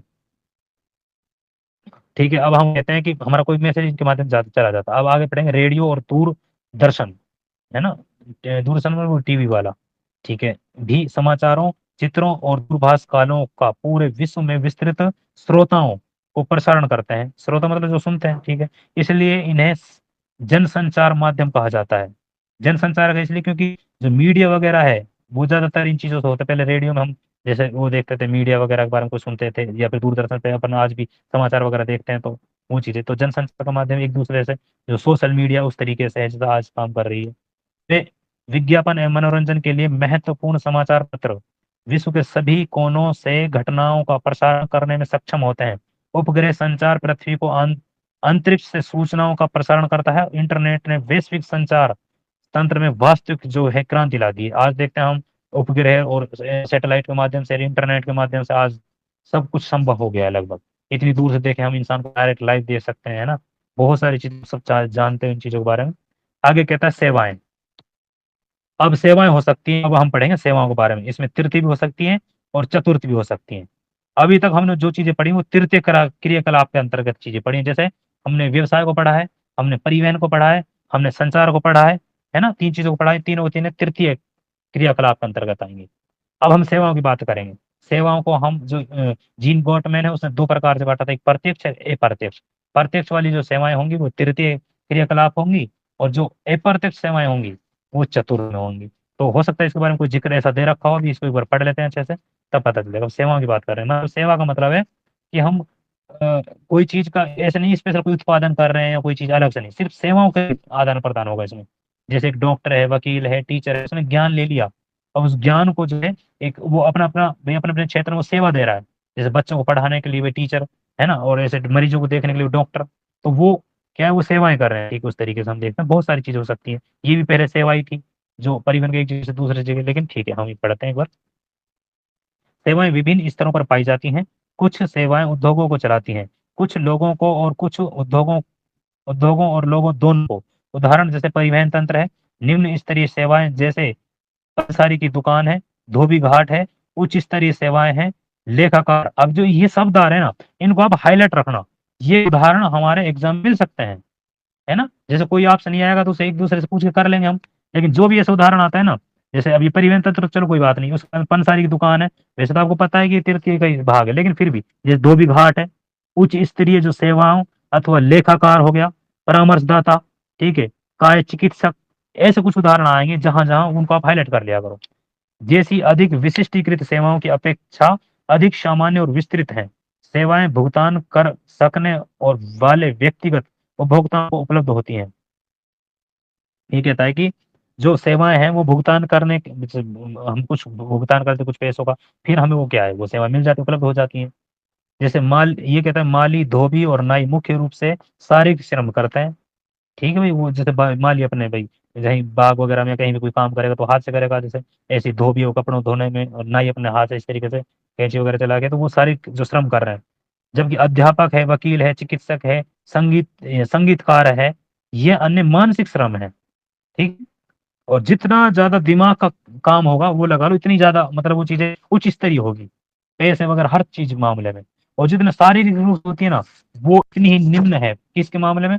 जैसे चाहे आप बात करें पैसे के मामले में कर लो, चाहे और भी कई रीजन हो सकते हैं इस तरीके से। अब इसमें उदाहरण आए फिर से, अध्यापक है, वकील है, चिकित्सक है, संगीतकार है। ठीक है। और ये वैसे तो चतुर्थ में आएंगे चारों के चारों, संगीतकार भी, है ना, ये चीजों। लेकिन फिर भी आप इनको हाईलाइट किया करो, जैसे कोई चीज माली है, धोबी है ना, नाई है, इस तरीके से आप इनको हाईलाइट कर लोगे ना, तो फिर क्या है, इनको ढूंढने में आसानी हो जाएगी हमें एग्जाम्पल के तौर पर। जब भी हम कहेंगे कि यार ये किस में आएगा, तो उसका अंदाजा लग जाएगा हमें, क्योंकि उदाहरण हमें ढूंढने नहीं पड़ेंगे फिर। और एनसीईआरटी के जो उदाहरण है वो ज्यादा पूछे जाते हैं। ठीक है। ये कहते हैं कि अनेक सेवाएं अब नियमित हो गई हैं। जैसे महामार्गों एवं सेतुओं, सेतु जो एक दूसरे से जोड़ता है वो पुल टाइप में, है ना, सेतुओं का निर्माण और अनुरक्षण, अग्निशमन विभागों का अनुरक्षण और शिक्षा की पूर्ति अथवा पर्यवेक्षण और ग्राहक सेवा महत्वपूर्ण सेवाओं में से एक है। मतलब ये सेवाओं में से है जिनका पर्यवेक्षण अथवा निष्पादन प्राय सरकारों अथवा कंपनियों द्वारा किया जाता है। राज्य और संघ विधान में ने परिवहन, दूरसंचार, ऊर्जा और जलापूर्ति सेवा जैसी सेवाओं के विपणन में के पर्यवेक्षण और नियंत्रण के लिए निगमों की स्थापना की है।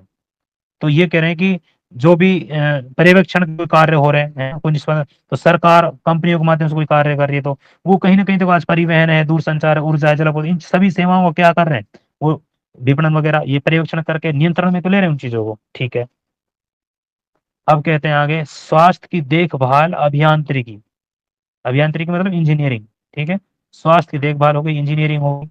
ठीक है, अब इनको आप एज नॉर्मल हाईलाइट कर सकते हो, भाई ऐसा कोई उदाहरण आ जाए अभियांत्रिकी समिति। फिर प्रबंधन व्यावसायिक है, सेवाएं हैं, मनोरंजक मनोरंजनात्मक है, प्रमोद वगैरह है ना, सेवाएं की स्थिति बाजार के निर्भर करती है, बाजार पर निर्भर करती है। मल्टीप्लेक्स और रेस्तराओं की स्थिति केंद्रीय व्यापार के सीबीडी के अंदर तथा निकट हो सकती है। जितनी मल्टीप्लेक्स और रेस्तराओं की बात करें ना, ये जो केंद्र में ज्यादा पाए जाते हैं, व्यापार के केंद्र में ना, जिसको सीबीडी, आगे हम कुछ सिद्धांत भी पढ़ते हैं, जैसे नगरीय सिद्धांत पढ़ते हैं, उनमें भी आते हैं सीबीडी जैसे शब्द आते हैं, क्योंकि वो केंद्र की बात करता है इस तरीके से, अंदर अथवा निकट हो सकती है। जबकि गोल्फ सोर्स ऐसे स्थान पर बनाया जाएगा जहां भूमि की लागत सीबीडी की अपेक्षा कम होगी। मतलब जैसे गोल्फ वगैरह कोर्स वगैरह ये चीज बात कर रहे हैं कि ये भूमि ऐसी जगह होगी जहाँ मतलब जो मुख्य केंद्र था ना उससे अलग हटके, ताकि वहां ज्यादा कीमत ना हो उन चीजों की, है ना, उस तरीके से। लेकिन ज्यादातर जो इन्होंने बताई है कुछ शब्द दिए, जैसे मल्टीप्लेक्स वगैरह, जो मॉल वगैरह होते हैं, जैसे रेस्तरा वगैरह होते हैं, वो उस केंद्र में होते हैं। दैनिक जीवन में काम को सुविधाजनक बनाने के लिए लोगों को व्यक्तिगत सेवाएं उपलब्ध कराई जाती हैं। कामगार रोजगार की तलाश में ग्रामीण क्षेत्रों में प्रवास करते हैं और एक कुशल होते हैं। वे मोची गृहपाल, अब देखो मोची है, गृहपाल है, इसका आगे कहता है खानमाशा, माली, घरेलू घरेलू सेवाओं के लिए नियुक्त किए जाते हैं और इन्हें कम भुगतान किया जाता है। कर्मियों का यह वर्ग असंगठित है। ऐसा एक उदाहरण मुंबई की डब्बावाला सेवा है, जो पूरे नगर में लगभग 1,75,000 उपभोक्ताओं को उपलब्ध कराई जाती है। ठीक है, ये मुंबई में डब्बा वाला सेवा। तो पूछा जा सकता है डब्बा वाली सेवा कहाँ संबंधित है, मुंबई से। ये चित्र भी दे रखा है, आप इसको थोड़ा देख सकते हो। ठीक है, आगे कहता है तृतीय क्रियाकलापों में संलग्न लोग। अब तृतीय को पढ़ेंगे हम इसमें स्पेशल। अब तृतीय में किस किस को शामिल कर रहा है, अब उस हिसाब से देख लेते हैं थोड़ा सा। अगर कुछ इसमें दे रखा होगा तो अच्छे से तो ठीक है, नहीं तो फिर हम अपने हिसाब से देखेंगे सब मिलकर। ठीक है, ये कहता है कि तृतीय क्रियाकलापों में संलग्न लोग, क्योंकि हम प्रथम जो क्रियाकलाप है उसको पढ़ चुके हैं, द्वितीय को हम अच्छे से पढ़ चुके हैं। आज हम तृतीय की फिर बात करते हैं। आज अधिकांश लोग सेवाकर्मी हैं। सेवाएं सभी समाजों में उपलब्ध होती हैं। अधिक विकसित देशों में कर्मियों का अधिकतर जो प्रतिशत है सेवाओं में लगा है, जबकि अल्प विकसित देशों में 10% से भी कम। अब दो देशों की बात करें, एक विकसित देशों की और एक होगा अल्प विकसित देश। जो विकसित देशों में क्या हो गया कि जो सेवा क्षेत्र है वो अधिक होगा। ठीक है, जबकि अल्प विकसितों में ये देशों में 10% से भी कम लोग सेवा क्षेत्र में लगे हुए हैं। और इसी से पता चल जाता है जिस देश में सेवा क्षेत्र में ज्यादा जॉब है ना, ये सेक्टर ज्यादा है, तो ये लगा वो इतना ही विकसित है। ठीक है, इतना ही मतलब डेवलप है, चाहे उच्च शहर की बात करें हम, चाहे वो किसी कंट्री की बात करें हम। और जितना ये सेवा क्षेत्र से हटकर है कोई चीज, सेवा क्षेत्र से फिर वो प्रथम और द्वितीय क्रिया बचेगी। इसका मतलब ये कि वो विकासशील है ना, धीरे धीरे प्रगति में वो चल रहा है। तो सेवा क्षेत्र से भी हमें पता चल जाता है इस चीज का। ठीक, ये कहते हैं आगे, संयुक्त राज्य अमेरिका में 75% से अधिक कर्मी सेवा में संलग्न है। कहां पर? अमेरिका में 75% से प्लस सेवा में संलग्न, मतलब सेवा क्षेत्र मतलब तृतीय चतुर्थ जो हम सेवाओं की बात कर रहे हैं, इन इन इन क्रियाओं में जितने ज्यादा लोग संलग्न होंगे, वो इतनी ज्यादा क्या है, डेवलप होगी वो कंट्री। ये चीजें हैं। और हमने ये ऊपर देखा था कि अल्प विकसितों में तो मात्र 10% ही लोग कर रहे हैं सेवा का काम, बाकी सब वही कर रहे हैं और जो मजदूरी करना है उस तरीके से ना। ठीक है, जबकि प्राथमिक और द्वितीय क्रियाओं के यह अपरिवर्तित हैं अथवा घट रही हैं। जबकि प्राथमिक और द्वितीय क्रियाओं में यह क्या कर रहे हैं, अपरिवर्तित है, मतलब अपरिवर्तित और एवं घट। अब दो चीजें हैं, जहां सेवा क्षेत्र बढ़ेगा वहां पर प्राथमिक और द्वितीय क्रिया हो जाएंगी ना ऑटोमेटिक, उस तरीके से बात आ रहे हैं। तो ठीक है, अब तक हमने ये चीज पढ़ी, अब पढ़ेंगे हम कुछ चयनित उदाहरण है। जैसे पर्यटन है, फिर पर्यटन के कुछ प्रदेश पढ़ेंगे हम, और फिर इस पर्यटनों को प्रभावित करने वाले पर्यटनों को पढ़ेंगे हम, पर्यटनों के बारे में। ठीक है, ये कहता है पर्यटन एक यात्रा है जो व्यापार की बजाय प्रमोद के उद्देश्य से की जाती है, मतलब एंजॉय के हिसाब से। कुछ पंजीकृत रोजगारों तथा कुछ राजस्व यानी कि सकल घरेलू उत्पाद का लगभग 40% की दृष्टि से यह विश्व का अकेला सबसे बड़ा 25 करोड़ तृतीय क्रियाकलाप बन गया है। मतलब धीरे धीरे हम देख रहे हैं पर्यटन क्षेत्र भी अब बहुत अच्छे से विकसित हो चुका है और सकल घरेलू उत्पाद में इसका 40% जो है हिस्सा है। इस तरीके से इन्होंने बताया है, एक आंकड़ा दिया है मोटा मोटा इन्होंने। ठीक है। ये कहता है कि इसके अतिरिक्त पर्यटकों के आवास, भोजन, परिवहन, भोजन जो मनोरंजन एवं तथा विशेष दुकानों जैसी सेवाएं उपलब्ध कराने के लिए अनेक स्थानीय व्यक्तियों को नियुक्त किया जाता है। ये ठीक है। पर्यटन अवसंरचना उद्योग, फुटकर व्यापार तथा शिल्प उद्योगों, स्मारिका उद्योगों को, ये जो शिल्प वाला है इसको स्मारिका कहते हैं, को घोषित करता है। कुछ प्रदेशों में पर्यटन वस्तुनिष्ठ होता है क्योंकि अवकाश की अवधि अनुकूल मौसमी दशाओं पर निर्भर करती है, किंतु कई प्रवेश वर्ष पर्यंत पर्यटकों के लिए आकर्षित होते हैं। अब कुछ क्षेत्र तो ऐसे होते हैं जो कई आप वर्ष में जब मन कर जब चले जाओ, कुछ क्षेत्र ऐसे होते हैं कि किसी मौसम में जाने में अच्छा लगता है वहां पर। ठीक है, उस तरीके से बता रहे हैं चीजों को। ये कह रहा है कि नीचे देखो एक चित्र दे रखा है, स्विट्जरलैंड में बर्फ से ढकी पर्वत चोटी पर स्कीइंग करते पर्यटक, स्कीइंग करते हैं। ठीक है, ये बर्फ से संबंधित है ये चीज स्कीइंग। ठीक है, आगे कह रहा है पर्यटन जो है, पर्यटक प्रदेश कौन कौन से हैं। ठीक है, एक बार थोड़ा सा कोई रीडिंग करेगा तो मैं पानी पी ले थोड़ा सा। कर लेते हैं। जी सर, चाहे आप कर लो चाहे कोई मैं, जो भी आपको लगे। ठीक है। बस मुख्यतः इतना ही है कि पर्यटन है ना, वो सकल घरेलू उत्पाद जीडीपी, ग्रोथ प्रोडक्ट, जीडीपी में कितना प्रतिशत योगदान देता है, तो वो है 40% योगदान देता है। यह विश्व का अकेला सबसे बड़ा है, यानी कि जितने भी उद्योग है ना, उन उद्योगों में सबसे जो बड़ा है ना, एकमात्र है सबसे ज्यादा। कौन सा? पर्यटन। विश्व का अकेला सबसे बड़ा, अकेला है सबसे बड़ा, जो 25 करोड़, बड़ा कितना है, 25 करोड़ तृतीय क्रियाकलाप का बन गया है पर्यटन। इसके अतिरिक्त पर्यटकों के आवास है, भोजन है, परिवहन है, मनोरंजन है तथा विशेष दुकानें जैसे सेवा क्षेत्र, सेवा उपलब्ध करवाने के लिए अनेक स्थानीय व्यक्तियों को नियुक्त किया जाता है, स्थानीय व्यक्तियों को नियुक्त किया जाता है। पर्यटन अवसंरचना, अवसंरचना, पर्यटन की जो अवसंरचना है, उद्योगों में, फुटकर व्यापार तथा शिल्प उद्योगों में सामरिक को पोषित करता है। कुछ प्रदेशों में पर्यटन वस्तुनिष्ठ होता है, वस्तुनिष्ठ होता है क्योंकि अवकाश की अवधि अनुकूल मौसमी दिशाओं पर निर्भर करता है, किंतु कई प्रदेश वर्ष पर्यंत पर्यटकों के लिए आकर्षित करते हैं। सभी है नहीं कि राजस्थान में सबसे ज्यादा महत्वपूर्ण है केवला देव है, इसके अलावा रणथंभौर है। अभी तो सप्ताह मनाया है हमने, पिछला इसी महीने का अक्टूबर का प्रथम सप्ताह था, वो पर्यटकों के लिए खोला गया है। अब बता रहा है कि पर्यटक प्रदेश कौन कौन से हैं। भूमध्य सागरीय, जो भूमध्य रेखा के पास का जो है तटवर्ती, उसके चारों ओर उष्ण या पोषण स्थान है। इसके अलावा भारत का पश्चिमी तट है, भारत का पश्चिमी तट है, पर्यटकों को आकर्षित करता है। विश्व के लोकप्रिय पर्यटक गंतव्य स्थानों में से एक है। कई बार आपने पिछले करंट जीके में पिछले 1-2 महीने की अगर आपने खंगाली होगी तो आपको पता चला होगा कि विश्व के सबसे बड़ी सुंदर झीलों में, महलों में और उद्यानों में, होटलों में और ग्रेट वेडिंग डेस्टिनेशन के संदर्भ में उदयपुर के है ना, वो सबसे ज्यादा महत्वपूर्ण स्थान रहा है। अन्य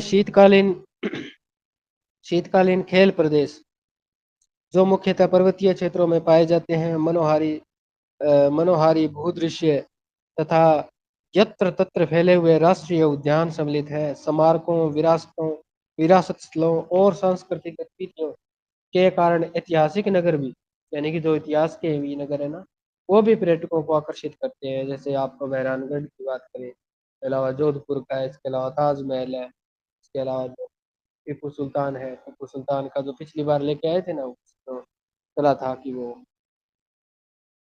टीपू सुल्तान का एक हथियार था, उसको लेके आए थे, लीज पर लेके आए थे उसको, नाम तो याद नहीं आ रहा। के पंजे जैसा है इसमें, हाँ, कुछ पंजे बाघ जैसा मार। वो। हाँ, बाघ, बाघ इसका नाम। उसको लीज पर लेके आए हैं ताकि वो देख सके सारे इंडिया से संबंधित है, बाकी उसको वापस पहुंचा दिया जाएगा बाहर से। पर्यटन को प्रभावित करने वाले कारक कौन कौन से हैं? पहली तो बात है मांग।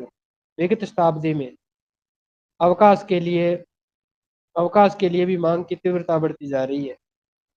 विगत शताब्दी में अवकाश के लिए भी मांग तीव्रता से बढ़ती जा रही है। जीवन स्तर में सुधार होगा तभी तो वो क्या करेगा, कहीं घूमने जाएगा, या फिर कोई जॉब लगा हुआ व्यक्ति है, या फिर जॉब लगने के बाद में उसको कुछ दिनों का अवकाश मिलता है तो वो कहीं ना कहीं 100% है घूमने के लिए निकलेगा। तो ये भी तो कि उसकी परचेजिंग पावर भी कितनी होनी चाहिए, या फिर वो अपनी जरूरतमंद या जरूरत के जितने भी सामान है उन्हीं को इकट्ठा करने में लगा हुआ है।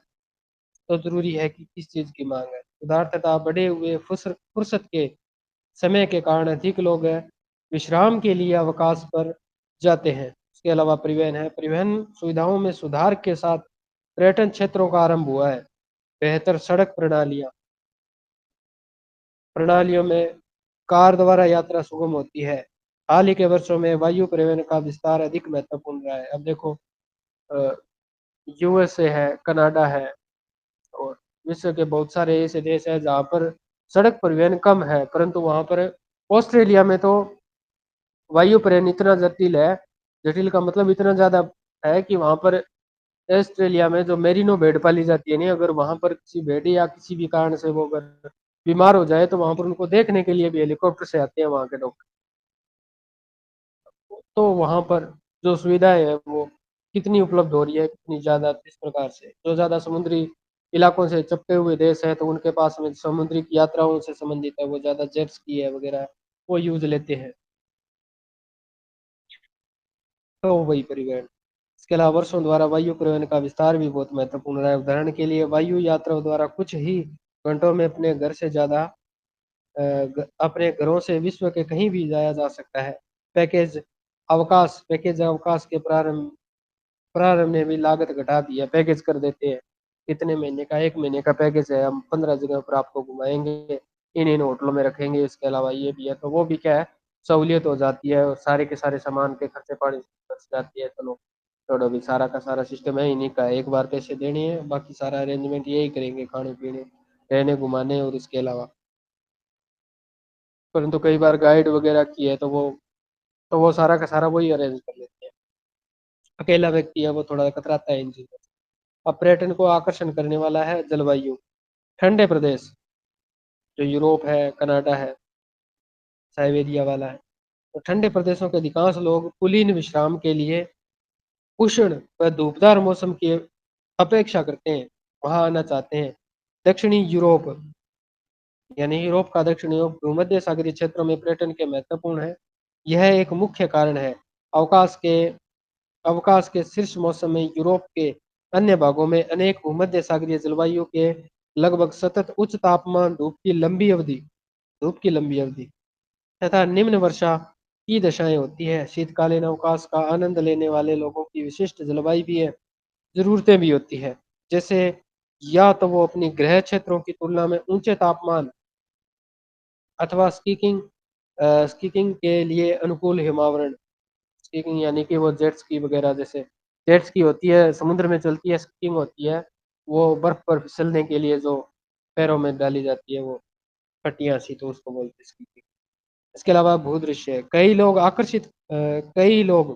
आकर्षित करने के लिए पर्यावरण में अव, अवकाश बिताते हैं, यानी कि पर्यावरण में अवकाश बिताते हैं, पसंद करते हैं, जिनका प्राय यह अर्थ होता है कि पर्वत, वो यहाँ घूमना जरूरी है। पर्वत है, झील है, दर्शनीय है, समुद्री तट है, मनुष्य द्वारा पूर्ण रूप से अप्रवर्तित, यानी कि जो जिन भूदृश्यों को मनुष्य परिवर्तित नहीं कर सकता तो वो होते हैं अप्रवर्तित भूदृश्य।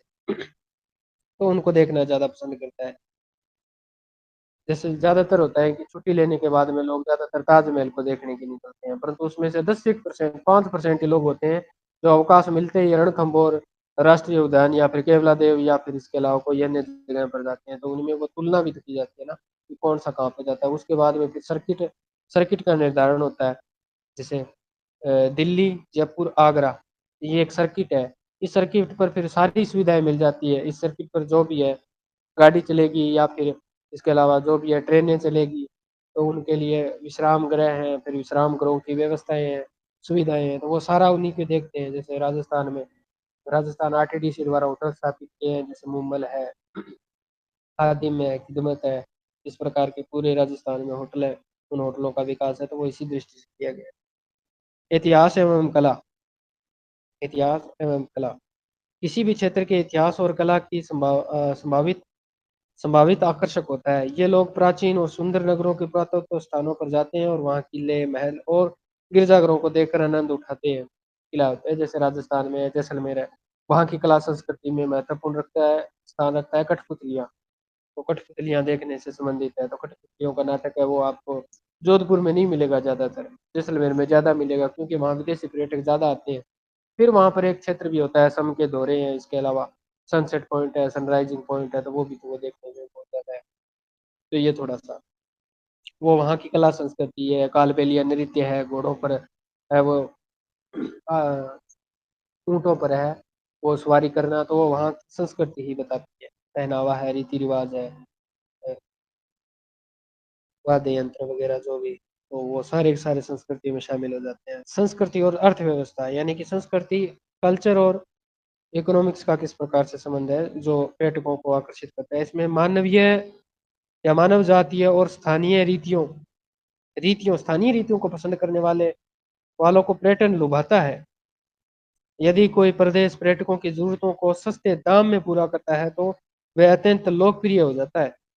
घरों में रुकना एक लाभदायक व्यापार बन गया है, जैसे होती है ना पेइंग गेस्ट की योजना होती है, तो जैसलमेर में बहुत ज्यादा पेइंग गेस्ट योजना है, जो कि गोवा में हेरिटेज होम्स कहते हैं उनको, कर्नाटक में मेडिकोरे और कुर्ग नाम से जाना जाता है। थोड़ा सा ये पेइंग गेस्ट योजना,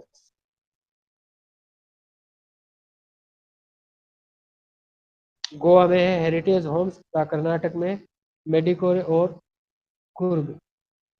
भारत में समुद्र पार रोगियों के लिए स्वास्थ्य सेवाएं, यानी कि भारत में रोगों का उपचार हो रहा है समुद्र पार, जो विदेशों से आ रहे हैं, तो इसके अलावा शल्य चिकित्सा है, इसके अलावा जो आयुर्वेद का जो प्रचलन है वो उनको आकर्षित भी करता है। 2005 में संयुक्त राज्य अमेरिका यूएसए से उपचार के लिए लगभग 55,000 रोगी भारत आए थे, 2005 की बात है। संयुक्त राज्य स्वास्थ्य सेवा तंत्र के अंतर्गत प्रतिवर्ष होने वाले लाखों शल्य कर्मियों की तुलना में यह एक बहुत संख्या कम है। भारत विश्व में चिकित्सा पर्यटन में अग्रणी देश बनकर उभरा हुआ है।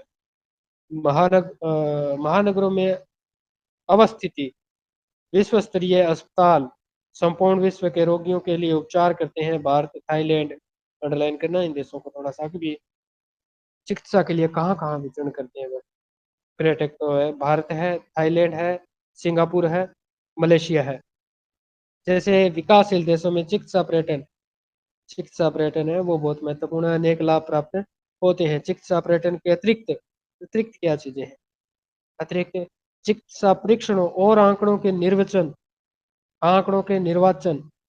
यानी कि जो उनका किसी भी चीज की सेवाएं वो चुनने की जो स्वतंत्रता है ना, वो निर्वचन के बाह्य स्त्रोतन के प्रति भी झुकाव पाया जाता है। भारत, स्विट्जरलैंड और ऑस्ट्रेलिया के अस्पताल विकिरण बिंबों की लेजर वगैरह से संबंधित है, के अध्ययन से लेकर चुंबकीय अनुनाद अनुदाद बिंबों, ये चुंबकीय अनुनाद बिंबों से संबंधित है। इसमें कई बार क्या होता है कि चुंबक के द्वारा रोगों का निस्तारण किया जाता है, कि एक मैग्नेट होती है, जैसे किसी के घुटने में दर्द है तो वो क्या करते हैं, मैग्नेट रखते हैं बहुत हाई लेवल, तो वो मैग्नेट को पूरे शरीर पर घुमाते हैं, घुटनों पर घुमाते हैं, तो वो एक मैग्नेट से संबंधित है।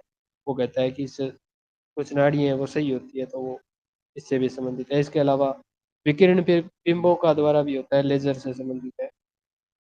प्रकाश के स्रोत में बैठना, कई बार होता है कि मनुष्य को सुलाकर उसके माथे के ऊपर है वो शल्य चिकित्सा के द्वारा वो पानी डाला जाता है, ठंडा पानी, फिर मंत्रों का उच्चारण किया जाता है। फिर वो कांसे के बने हुए जो होल होते हैं उनमें उस व्यक्ति का सर डालकर फिर मंत्रों का उच्चारण किया जाता है बहुत धीरे तरीके से, धीरे धीरे, तो वो थोड़ा वो आयुर्वेदिक रूप से हो जाता है। अनुवाद बिंबों के निर्वचन और पाराश्रव्य परीक्षणों, ये उन्हीं से चीजों से संबंधित है। पाराश्रव्य परीक्षणों तक की विशिष्ट चिकित्सा सुविधाओं को उपलब्ध करवा रहे हैं। बाह्य स्त्रोतन में यदि यह गुणवत्ता में सुधार करने अथवा विशिष्ट सेवाएं उपलब्ध करवाने में पर ही केंद्रित है, तो बाह्य स्त्रोतन रोगियों के लिए अत्यधिक लाभ भी होता है उनको।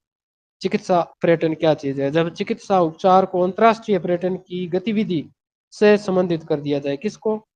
चिकित्सा उपचार को किससे संबंधित कर दिया? अंतर्राष्ट्रीय पर्यटन गतिविधि से संबंधित कर दिया, तो इसे समझते थे चिकित्सा पर्यटन कहा जाता है। इकोसिस्टम भी हुआ था एक बीच में। इकोसिस्टम एक नई, अभी पिछले दशकों से ही एक नया सिस्टम ऊपर के आया, इकोसिस्टम। इको पर्यटन भी बोलते हैं, इको फ्रेंडली कहते हैं ना, इको फ्रेंडली इको सिस्टम है, प्रकृति को जानों से संबंधित।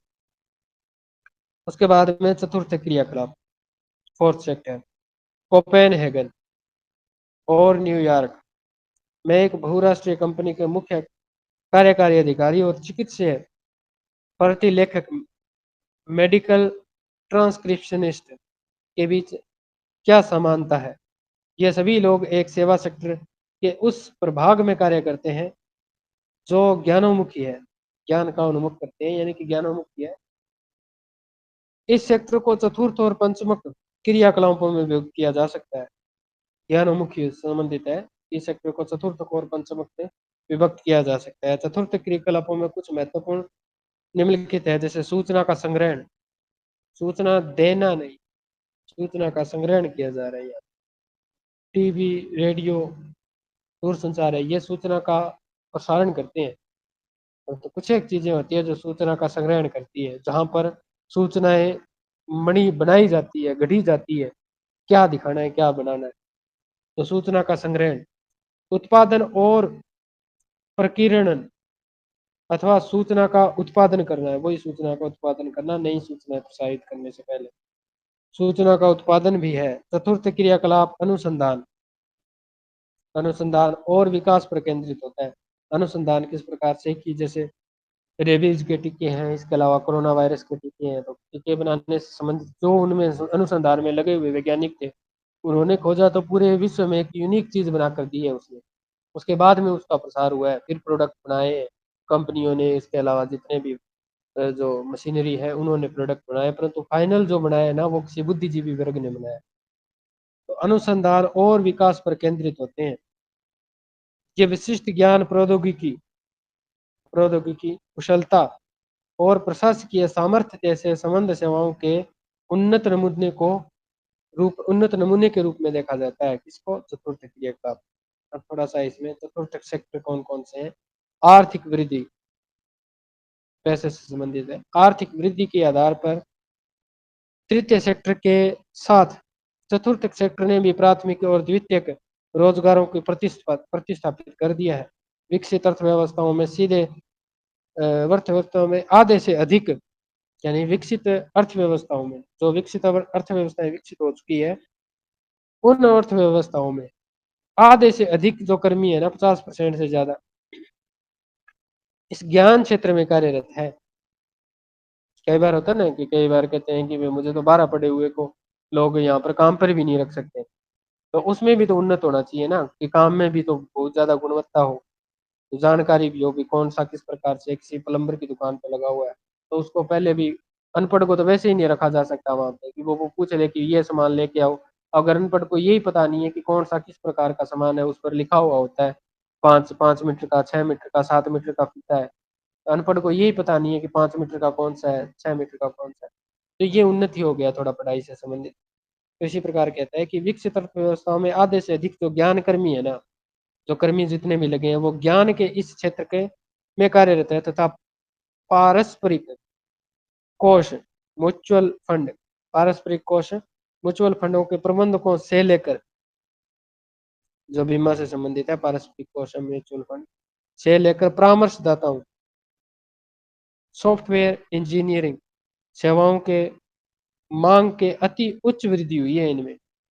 कार्यालय भवनों, कार्यालय भवन यानी कि जहां पर कुछ हाई जो लेवल के जितने भी जो नीति निर्धारक जो व्यक्ति बैठते हैं वो है कार्यालय भवन।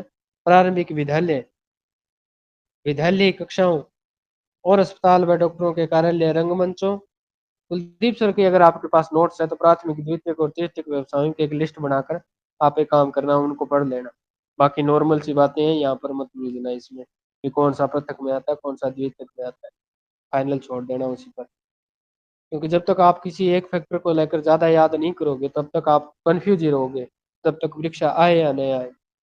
क्योंकि पहले दिन से ही आप निर्धारित कर लो कि चाहे इस बुक में कुछ भी लिखा हो, इसमें चाहे आए चाहे ना आए, चाहे इसका प्रश्न चाहे मेरे को सामने लिखा हो, तो भी आपको वही करना है जो आपको किसी टीचर के द्वारा गाइड किया गया है, क्योंकि उन्होंने इसमें से संश्लेषित करके निकाले हैं क्वेश्चन। आप भी अगर इसके प्रीवियस क्वेश्चन देखोगे ना, तो कुछ एक क्वेश्चन है वो थर्ड सेक्टर में भी बता देते हैं, कुछ एक सेक्टर है वो फोर्थ में भी बता देते हैं।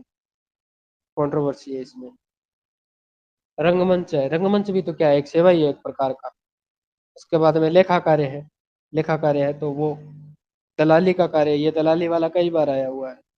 4-5 ऑप्शन आते हैं उसमें, दलाली है, लेखा कार्य है, रंगमंच है, निम्न में से कौन सा शामिल है, तृतीय में कौन सा शामिल नहीं है, तो 1-2 शामिल है, 1-2-3 शामिल है, केवल 3-4 शामिल है, तो इस प्रकार से क्वेश्चन आएगा 100%।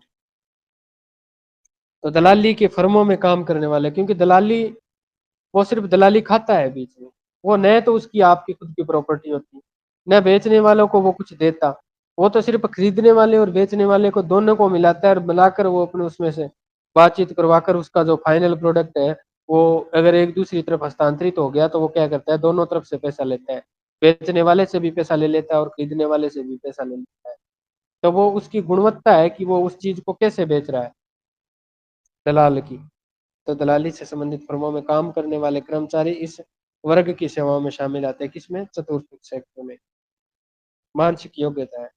और आपको एक और बड़ी अचंभे की बात बताऊं, जो जितने भी बाबा और संत महात्मा होते हैं ना, ये पंचमक में आते हैं। जितने भी जो बाबा महात्मा या फिर जो भी धर्माचार्य जितने भी होते हैं ना, ये पंचमक में आते हैं, चतुर्थ से ऊपर आते हैं ये, क्योंकि इनके नियम होते हैं। इन नियमों को जैसे इनके कुछ जैसे बिश्नोई संप्रदाय के 29 नियम है, इसके अलावा कोई और जैसे साधु संप्रदाय है, जैसे निष्णाति संप्रदाय है, उनके साधु है, संत है, तो वो क्या करते हैं, उनको मानने वाले भी चतुर्थक होते हैं। चतुर्थक जो चतुर्थ क्रियाकलाप में आते हैं ना, वो पंचमक की राय को मानते हैं, उन्हीं से वो अनावरण भी करवाते हैं, उन्हीं से सब कुछ करवाते हैं। तो इसी कारण से उनका प्रभाव है वो समाज पर बहुत ज्यादा होता है, क्योंकि उनका जो व्यवसाय होता है ना, वो पंचमक सबसे ऊपर सर्वोच्च किस्म का होता है। दूसरी तरफ जो किसान होता है वो सबका पेट भरता है, परंतु उसकी समस्या ये नहीं है कि वो उसका पेट भरता है, परंतु समस्या उसकी ये है कि किसान को प्रथम श्रेणी में रखा गया है, और प्रथम श्रेणी को कोई नहीं सुनता, यानी कि प्राथमिक व्यवसाय वालों को कोई नहीं सुनता।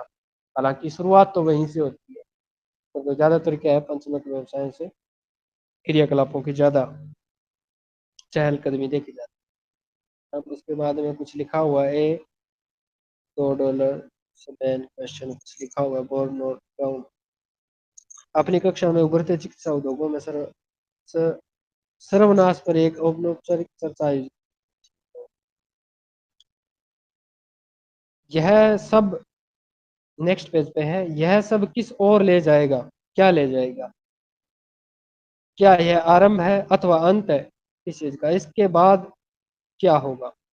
पंचमक, चतुर्थक, तृतीयक, द्वितीयक और प्राथमिक, ये सेक्टर बंटे हुए हैं। इसका कहने का मतलब है कि ये जो प्रथम, द्वितीय और तृतीय, ये किस तरफ जा रहा है, ये सारा का सारा, क्या ये अब पंचमक तक जाकर अंत हो गया क्या इसका, या फिर इसके अलावा छठा व्यवसाय और आएगा, फिर आगे होने वाला क्या है। तो कुछ तृतीयक व्यवसायों की, तृतीयक व्यवसाय क्रियाओं की भांति ही चतुर्थ क्रियाकलापों के बाह्य स्त्रोतन के माध्यम से भी किया जा सकता है। ये सेवाएं साधनों से भी बनती हुई, पर्यावरण से संबंधित अथवा अनिवार्य रूप से बाजार द्वारा स्थानीयकृत नहीं है।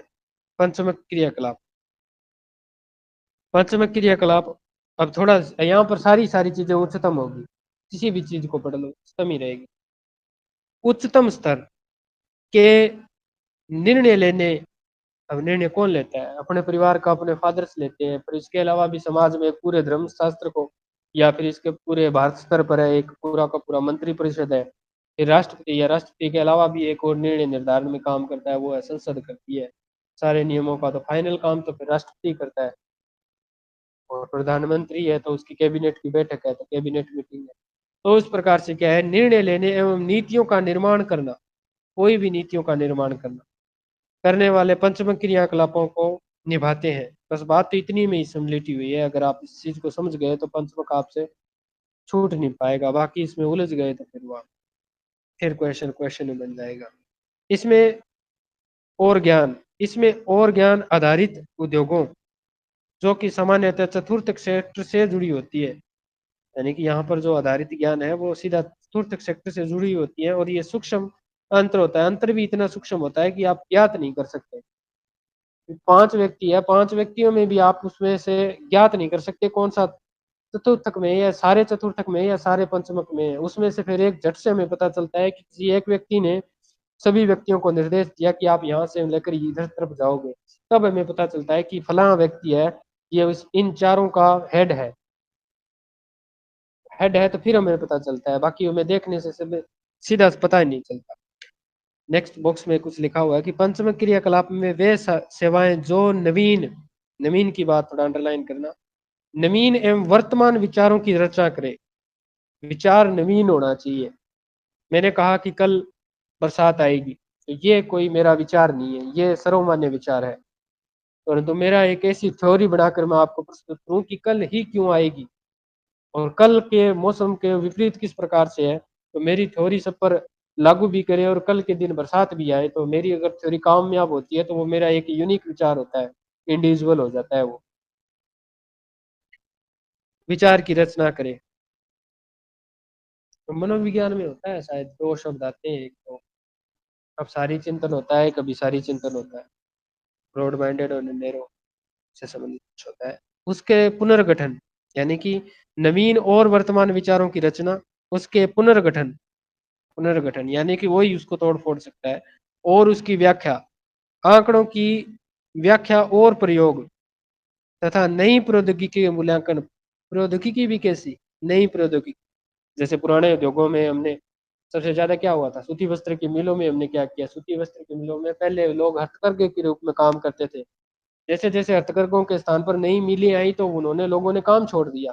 काम कैसे छोड़ दिया कि नई मिलों में जो नई मशीनें थी वो चलाने की उनमें कुशलता नहीं थी, और वो जो कारीगर थे वो इतने वृद्ध हो गए कि वो उन नए ज्ञान को एक्सेप्ट ही नहीं कर पाए। नहीं कर पाने के कारण जो नई मिलें थी, नया नवाचार किया था उन्होंने कि नई फैक्ट्री होगी, नया नई मिल है, नई मशीनें स्थापित है, तो इसमें आएंगे, तो इस कारण से उन्होंने वो मशीनें ही बंद हो, फिर उनका रिपेयरिंग का सामान है वो रिपेयरिंग करेंगे तो स्पेशल व्यक्ति से करवाएंगे। तो इस कारण से कहता है कि नई प्रौद्योगिकी शब्द है, प्रौद्योगिकी तो हो परंतु कैसी हो, नई हो। नई प्रौद्योगिकी के मूल्यांकन पर केंद्रित आधारित होती है ये। प्राय स्वर्ण कॉलर कहलाने वाले गोल्डन कॉलर से संबंधित है।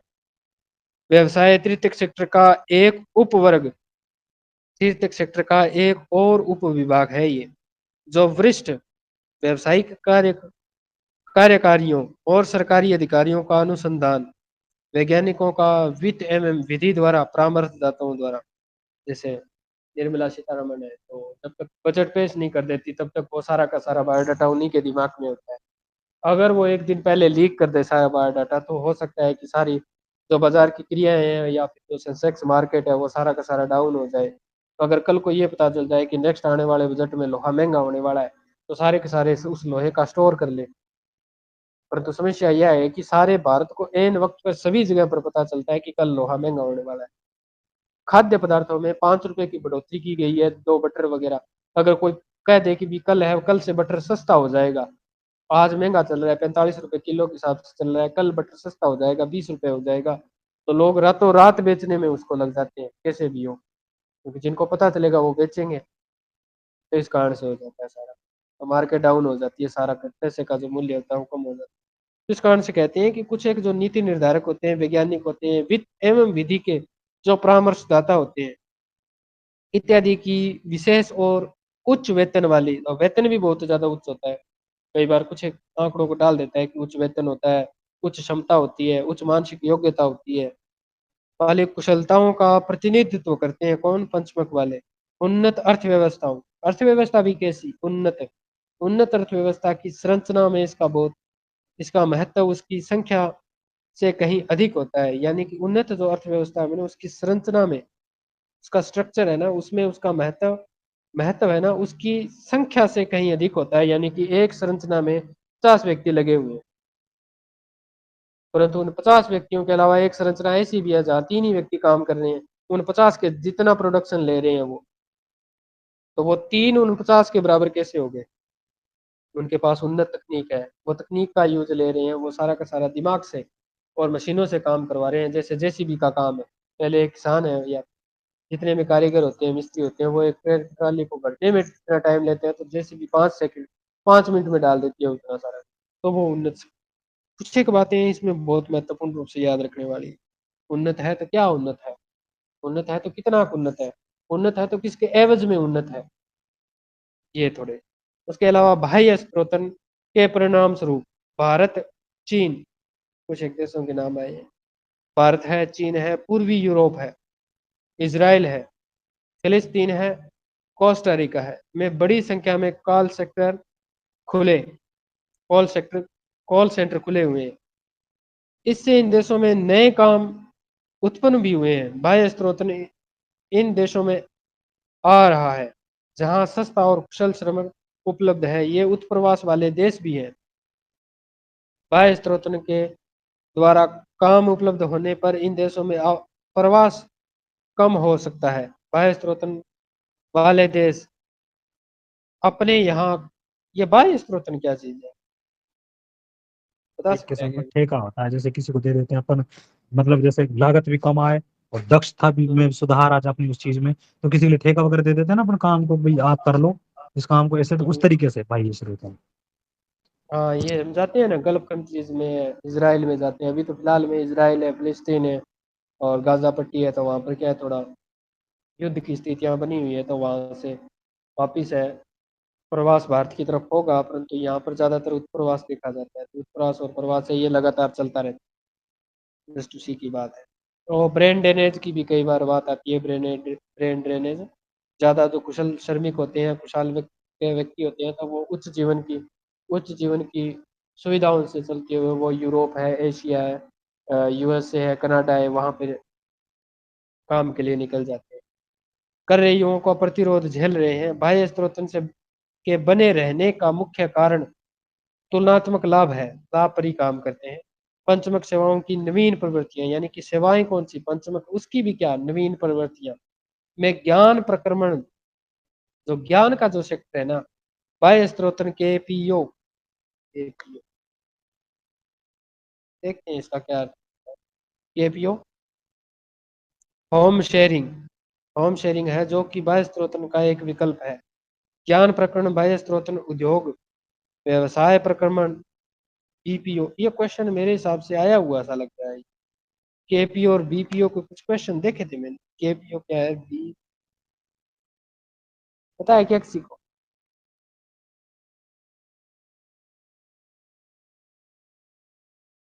ये क्वेश्चन आए हुए हैं, मैंने पढ़ा है। केपीओ और बीपीओ को तो पढ़ा हुआ, बाकी मैं देख के बताऊंगा मैं आपको। ये भिन्न है क्योंकि उच्च उच्च कुशल कर्मी, क्यों आप थोड़ा सा ध्यान रखना, केपीओ और बीपीओ किससे संबंधित है, ये पंचमक व्यवसायों से संबंधित है। पहला तो आपको ये ध्यान रखना।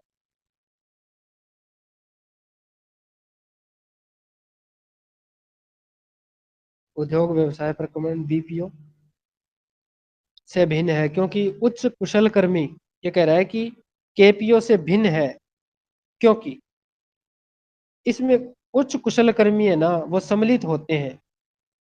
यह सूचना प्रेषित ज्ञान के बाह्य स्त्रोतन है। ज्ञान प्रकरण बाह्य स्त्रोतन कंपनियों के अतिरिक्त व्यवसायिक अवसरों को उत्पन्न करते हैं। ज्ञान प्रकरण है वो बाह्य स्त्रोतन कंपनियों को अतिरिक्त व्यवसायिक अवसर दें वो उत्पन्न करते हैं और सक्षम भी बनाता है। ज्ञान प्रकरण बाह्य स्त्रोतन, ये इसका इंग्लिश में क्या नाम है पूरा का पूरा, ज्ञान प्रकरण बाह्य स्त्रोत के उदाहरणों में अनुसंधान और विकास प्रक्रियाएं। देखते हैं सर ने कुछ किया है यार। उदाहरण में अनुसंधान और विकास क्रियाएं, ई लर्निंग, व्यवसाय अनुसंधान और बौद्धिक संपदा अनुसंधान, कानूनी व्यवसाय और बैंकिंग सेक्टर आते हैं इसमें, केपीओ और बीपीओ। अब कुछ दिया हुआ है बाह्य स्त्रोतन क्या चीज है, इसके बारे में। बाह्य स्त्रोतन अथवा ठेका देना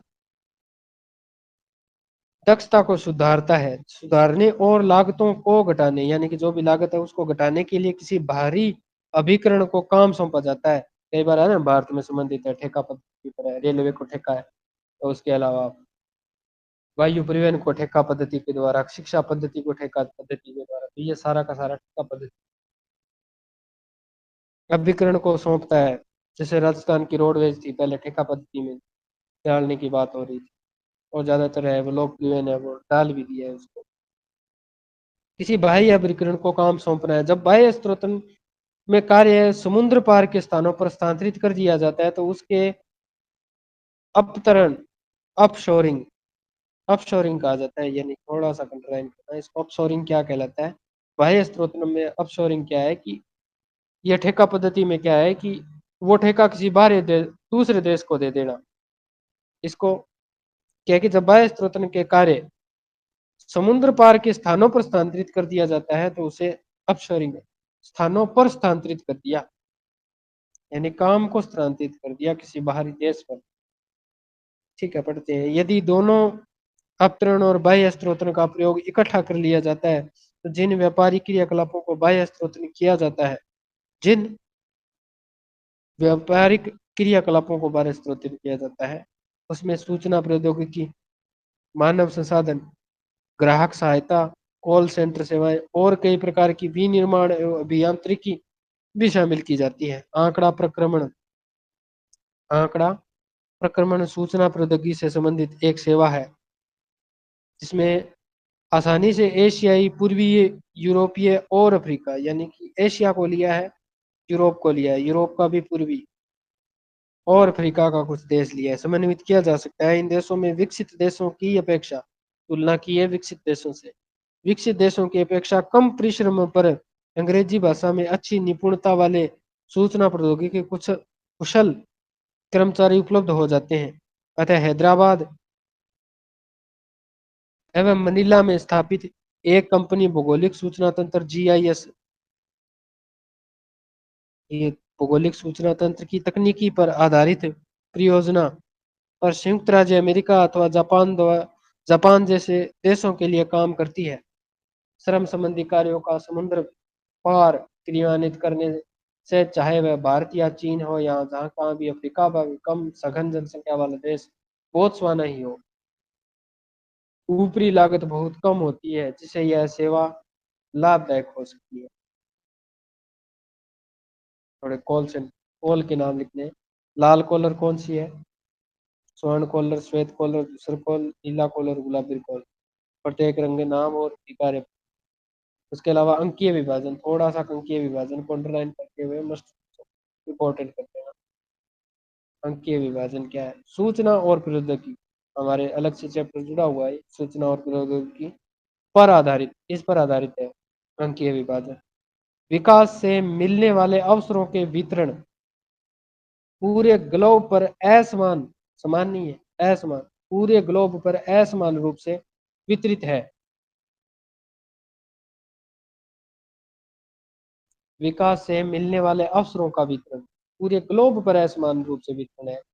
देशों में विस्तृत आर्थिक, राजनीतिक और सामाजिक भिन्नताएं पाई जाती है। यह कहता है कि एक ही देश में विस्तृत आर्थिक, राजनीतिक और सामाजिक विभिन्नताएं पाई जाती है।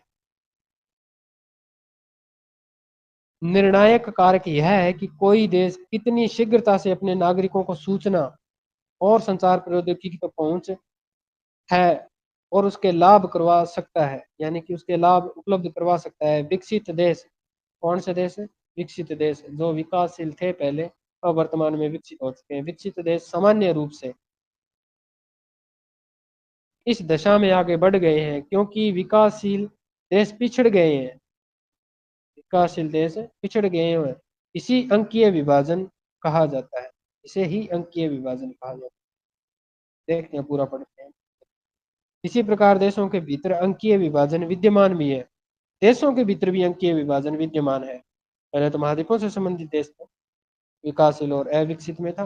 अब है कि देशों के भीतर भी अंकीय विभाजन विद्यमान है। उदाहरण के रूप से क्या है उदाहरण?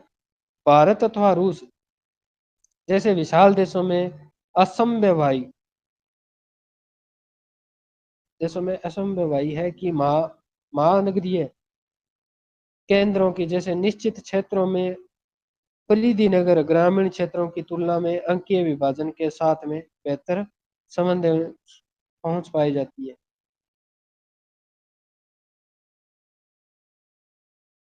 आया का कुछ समझ में?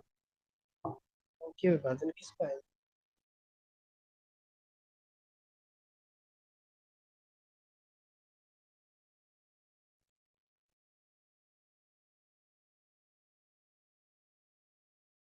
ठीक है, क्वेश्चन करते हैं। निम्न में से कौन सा एक तृतीय क्रियाकलाप?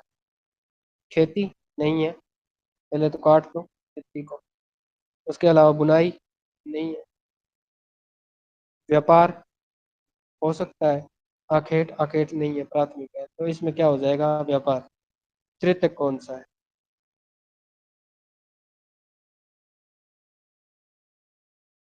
निम्न में से दूसरा क्वेश्चन है, निम्नलिखित में से कौन सा एक द्वितीय सेक्टर का क्रियाकलाप नहीं है? दूसरे का नहीं है। इस्पात प्रगलन, इस्पात को गलाने से संबंधित है, वो भट्टियां हैं, भट्टाई भट्टियां हैं, तो उसके अलावा उद्योग भी है वहाँ। ठीक है, नेक्स्ट पढ़ते हैं। वस्त्र का निर्माण है, तो वस्त्र का निर्माण किसी फैक्ट्री में हो रहा है, तो वस्त्र निर्माण है। मछली पकड़ना और टोकरी बुनना, तो मछली पकड़ना। मछली पकड़ना या मत्स्य पालन और कृषि, ये प्राचीन काल से ही इंसान के हैं, वो प्राथमिक व्यवसाय रहे हैं, तो इसमें रहेगा मछली पकड़।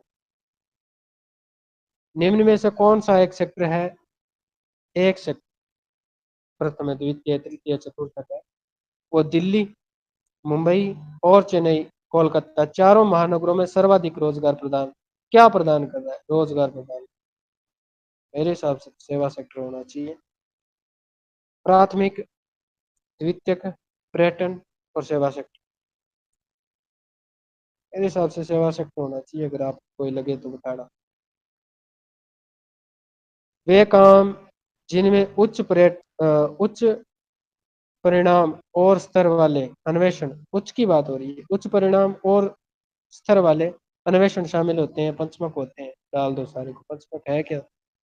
है, बी नंबर ऑप्शन है। नेक्स्ट है क्वेश्चन, निम्न में से कौन सा क्रियाकलाप है चतुर्थ सेक्टर से संबंधित है? चतुर्थ सेक्टर हमने पढ़ा है, सेवा सेक्टर का ही है। सेवा सेक्टर को प्राथमिक है और प्रत्यक्ष और अप्रत्यक्ष में बांटा हुआ है। बाकी सेवा सेक्टर को ही चतुर्थ और तृतीयक में शामिल किया गया। देख लेते हैं, इसमें संगणक विनिर्माण है, विनिर्माण हो रहा है, तो इसका मतलब उद्योगों से संबंधित है।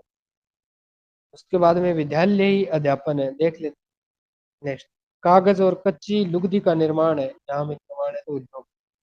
पुस्तकों का मुद्रण है, तो पुस्तकों का मुद्रण नहीं हो सकता, तो चतुर्थ सेक्टर से हो जाएगा विद्यालयी अध्यापन।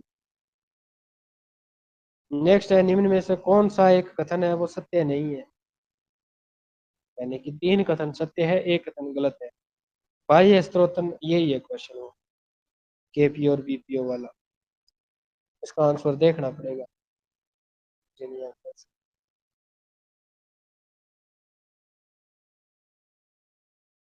देख ले, अभी तो कह रहा था, जब सारे क्वेश्चन रिकॉर्ड किए थे ना, केपी और बीपीओ वाला आया था।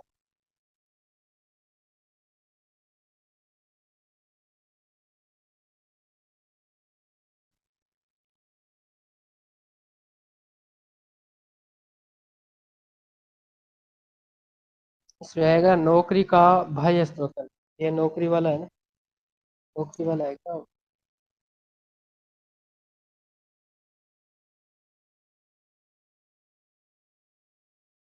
डी नंबर ऑप्शन है ना, गह नंबर ऑप्शन, ये गलत है इसमें, बाकी तीनों सही है। बाह्य स्त्रोतन दक्षता को बढ़ाता है, ठीक है, और लागतों को घटाता है, ये कथन सत्य है। कभी कभार अभियांत्रिकी और विनिर्माण कार्यों की बाह्य स्त्रोतन की जा सकती है, यानी कि कभी कभी करना है।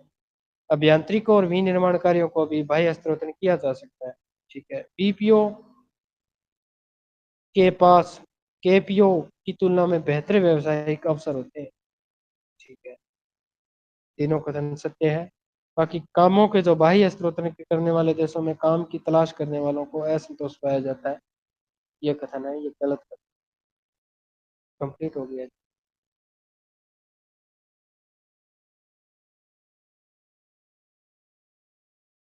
ठीक है, हो गई,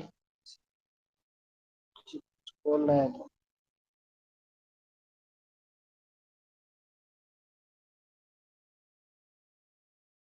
आवाज नहीं आ रही क्या? सर आ रही है।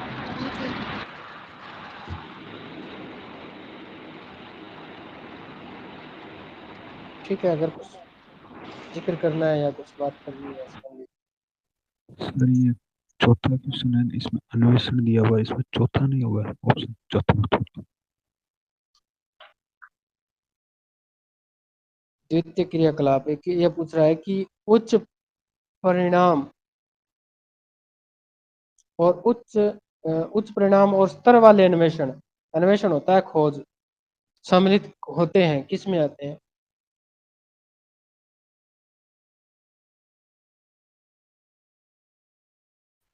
फोर्थ में। फोर्थ में है क्या ये?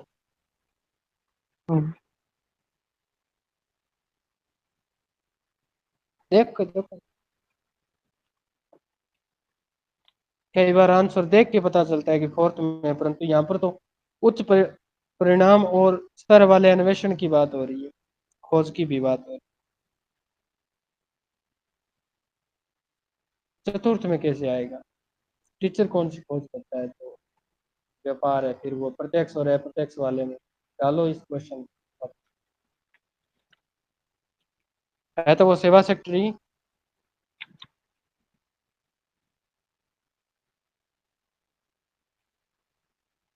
चतुर्थ सेक्टर सेवा सेक्टर ही है, पर वो बौद्धिक रूप से है, अप्रत्यक्ष रूप से है। तो ये तो खोज है, खुद की बुनियादी सोच है ये।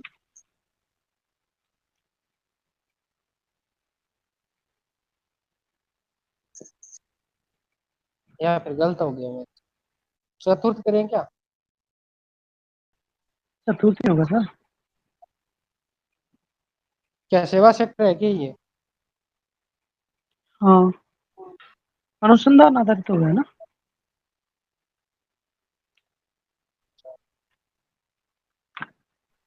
अनुसंधान सर पंचम में होगा ना।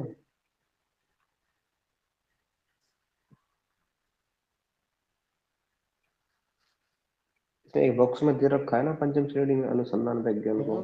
है रखा है। वे काम, पंचम क्रियाकलाप में वे काम ऊपर ऊपर जिनमें निकाल के उच्च दे रखा परिणाम, परिणाम भी कैसे, उच्च परिणाम और स्तर वाले, यानी कि कोई लेवल होगा उसमें, और स्तर वाले अन्वेषण सम्मिलित होते हैं। क्या ये सेवा सेक्टर है?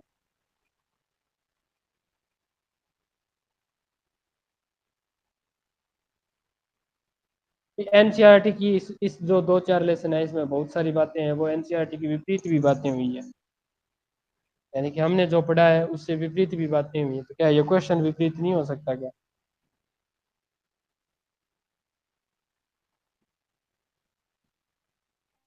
तो यहाँ इसमें चतुर्थ दे रखा है, परंतु ज्यादातर पंचमक व्यवसाय का होना चाहिए।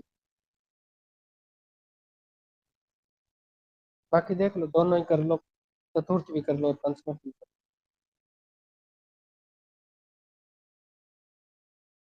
बाकी तो आपको वही करना है जो दीप सरिया जहाँ से भी आप पढ़ रहे हो उससे संबंधित है।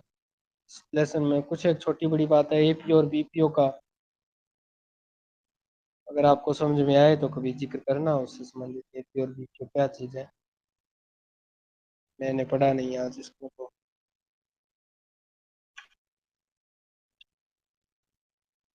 जरूर बता।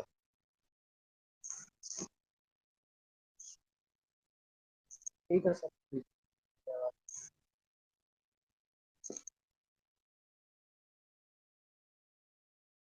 ओके, सी ऑफ कर रहा हूँ।